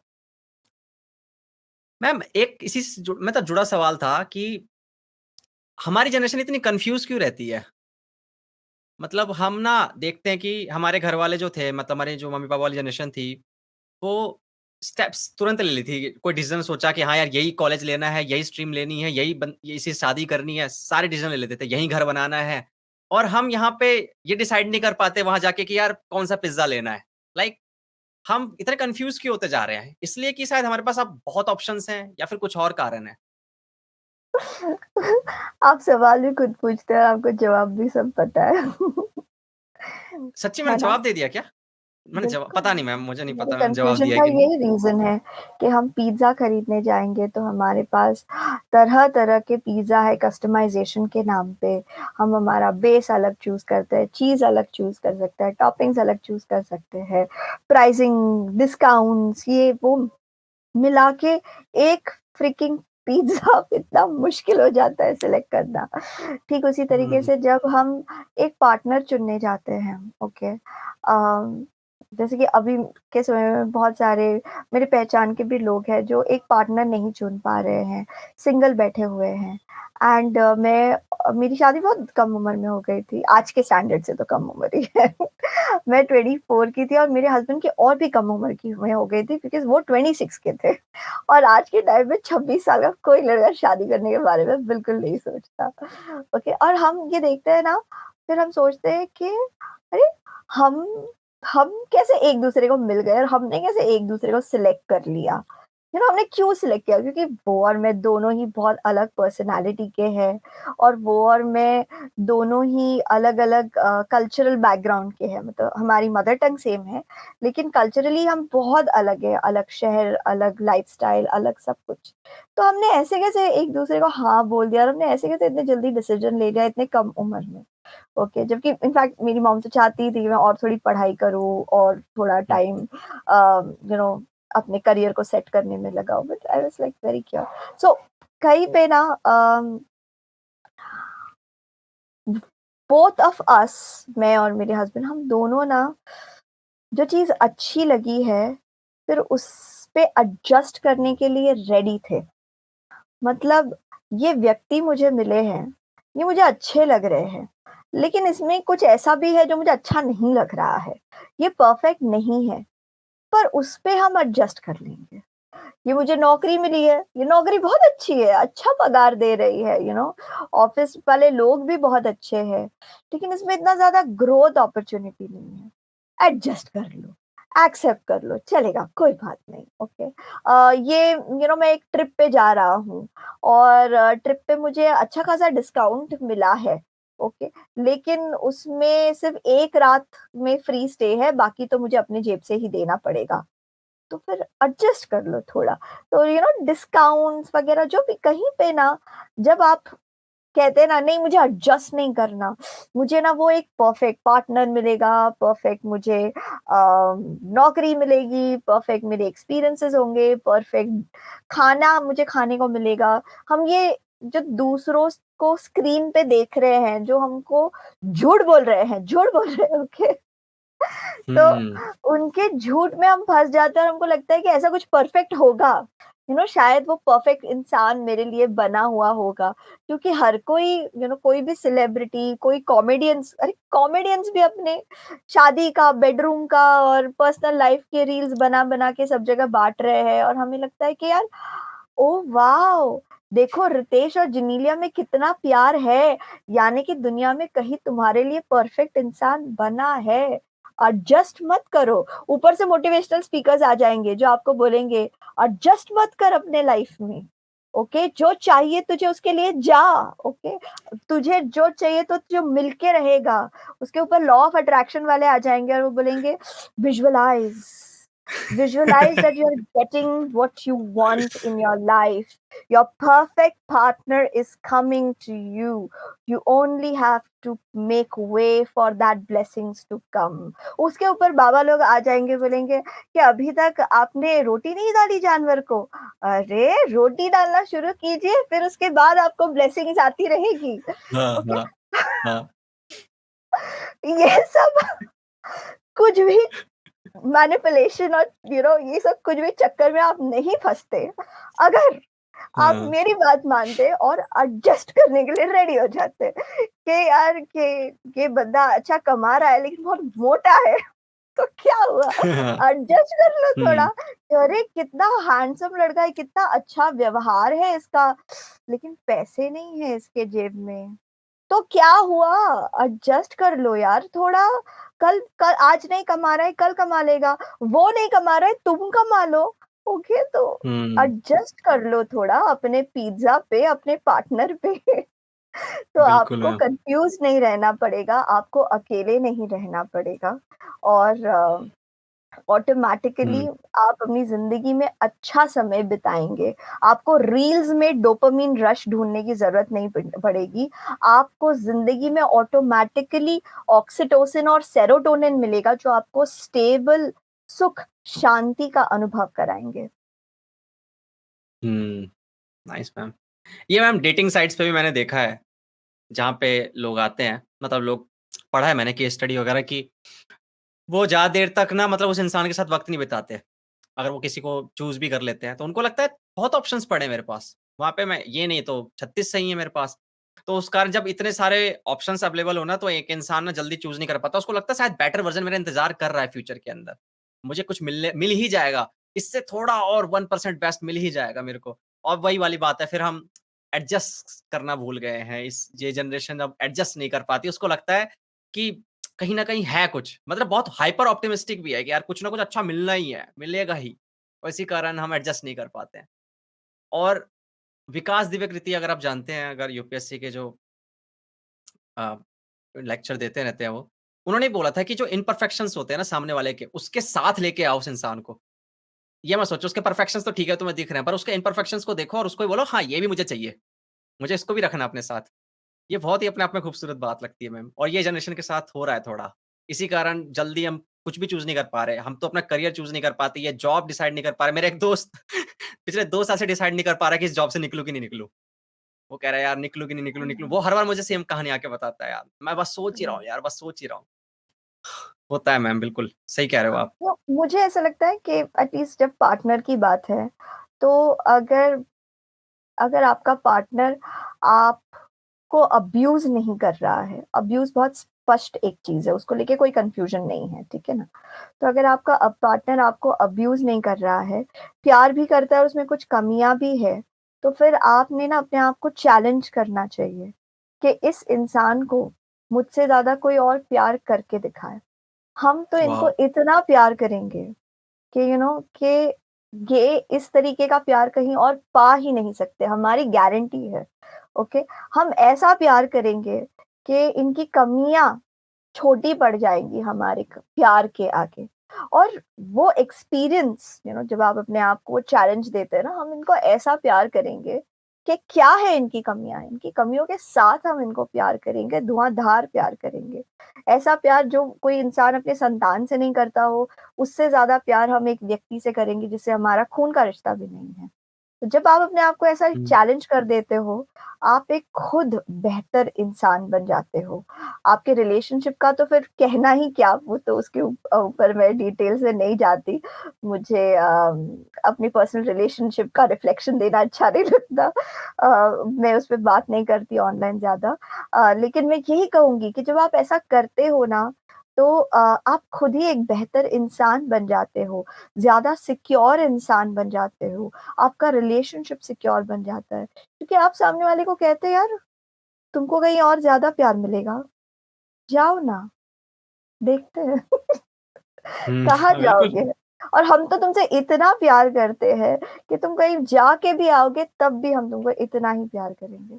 तो इंसान घबरा जाता है, और हुँ, वो तृप्त हो जाता है एक लेवल पे। फिर उसे पता है कि यार दुनिया में बाकी सब मोह माया है, बाकी सब मोमेंट्री है, सारा एक्साइटमेंट यू नो मिथ्या है, झूठ है। हुँ। बाहर बादल गरज रहे हैं, लाइट जा सकती है। अच्छा यार और आज हमने बिजली हम विभाग लोग दो वाले को घंटे बताया नहीं। के हाँ, हाँ मैम बिल्कुल, बिल्कुल बहुत टाइम 1.5 घंटे हो गए मुझे पता भी नहीं चला मैम, इतना मज़ा आया कन्वर्सेशन में मुझे। बहुत मज़ा आया मैम। ऐसा लगा ही नहीं कि मैं कि मतलब किसी मतलब लिटरली मैं अजीब तरीके से इसको मत लेना आप, लेकिन किसी साइकोलॉजिस्ट से बात कर रहा हूँ। मतलब ऐसा लगा जैसे मैं आपको बहुत सालों से जानता हूँ और मैं खुल के आपसे बात कर सकता हूँ और ये आपकी एक ऑरा है, आपकी एक वाइब है जिसके कारण मैं इतना कंफर्टेबल था। वरना मैं जब किसी भी ऐसे जैसे डॉक्टर संदीप पात्रे सर के साथ बात किया था, तो मैं बड़े एक बच्चे की तरह बैठा हुआ था, स्टूडेंट की तरह। Yes sir. हाँ सर। बिल्कुल सही कहा आपने। तो वो वाली बात है कि मैम इसके लिए बहुत-बहुत शुक्रिया कि आप इतने धन्यवाद। आपके क्लाइंट बहुत लकी हैं मैम जो आपके पास आते होंगे और उनको मैं समझ सकता हूँ कि यार उनको कैसा महसूस होता होगा थेरेपी लेकर आपसे बात करके भी। तो मैम बहुत-बहुत शुक्रिया आने के लिए और बहुत मज़ा आया आपके साथ बात करके। कुछ कहना चाहोगे आप आखिर में? आप बहुत ध्यान से सुनते हैं, उसके लिए बहुत धन्यवाद। आप काफ़ी सारा करंट प्रॉब्लम के ऊपर अ, समझ रखते हैं। जनरेशन को क्या तकलीफ़ है, उसके ऊपर आपकी पकड़ है, नब्ज़ जानते हैं आप। आपने खुल के अपने बारे में भी और अपनी विचारधारा को भी शेयर किया, अपनी सोच को शेयर किया, वो भी मुझे बहुत अच्छा लगा। ओके जहाँ पे मेरा सवाल आपके लिए थोड़ा इंक्विजिटिव हो गया, वहाँ पे भी आप खुल के अपने आप को एक्सप्रेस कर पाए, ये सब बहुत बड़ी बात है। तो मैं सच में आशा करती हूँ कि आप सही हैं और आप अपने पॉडकास्ट के द्वारा ऐसे मुद्दों के ऊपर, ऐसे सवालों के ऊपर डिस्कशन ला सकें, जो टॉप 1% डिस्कशन हो जाए, ओके? क्योंकि वो तो ऑटोमैटिकली वायरल हो जाएगा। आपके पास वो पोटेंशियल है, आप टॉप 1% डिस्कशन को स्टिमुलेट कीजिएगा। मैं आपको आपके इस जर्नी में ऑल द बेस्ट विश करती हूँ। Thank you so much ma'am, thank you so much. अब आप अपने वीकेंड्स एन्जॉय कर सकते हो। आपका टाइम मैंने जो खर्च किया उसके लिए बहुत-बहुत धन्यवाद, मुझे भी बहुत सॉरी मज़ा बोलूँगा आया। क्योंकि नहीं, वीकेंड्स नहीं, आप everyone loves weekend ma'am. Weekends पे कोई काम नहीं करना चाहता। हाँ, तो मैम बहुत मज़ा आया मैं आपसे बात वीकेंड करके में और पढ़ाई आप करती हूँ। हाँ, मैं भी मैं पढ़ूँगा मैम। देखो वीकेंड में मेरी किताब पढ़ाई आगे रखी हुई है। किताब रखी हुई है मेरी, ओह! बहुत मोटी किताब है द इसको खत्म स्टोरी करना है। ऑफ क्या पढ़ रहे हाँ, हैं आप? Philo philosophy, the story of the philosophy. Story of हाँ, फिलॉसफी अरे वाह! बहुत बढ़िया, बहुत बढ़िया। वेरी नाइस हाँ, दर्शन शास्त्र सबको पढ़ना चाहिए। All the very best. बिल्कुल मैम। ओके मैम, अब चलना चाहिए। आप मुझे थैंक अब यू। लंच भी करना है। ठीक है मैम? यस, मैम बहुत अच्छा लगा आप आए। अब बाय-बाय, बाय-बाय। हाँ, यहाँ बाय-बाय करता हूँ मैं। Bye bye. Okay ma'am. Okay, bye, bye, bye. Thank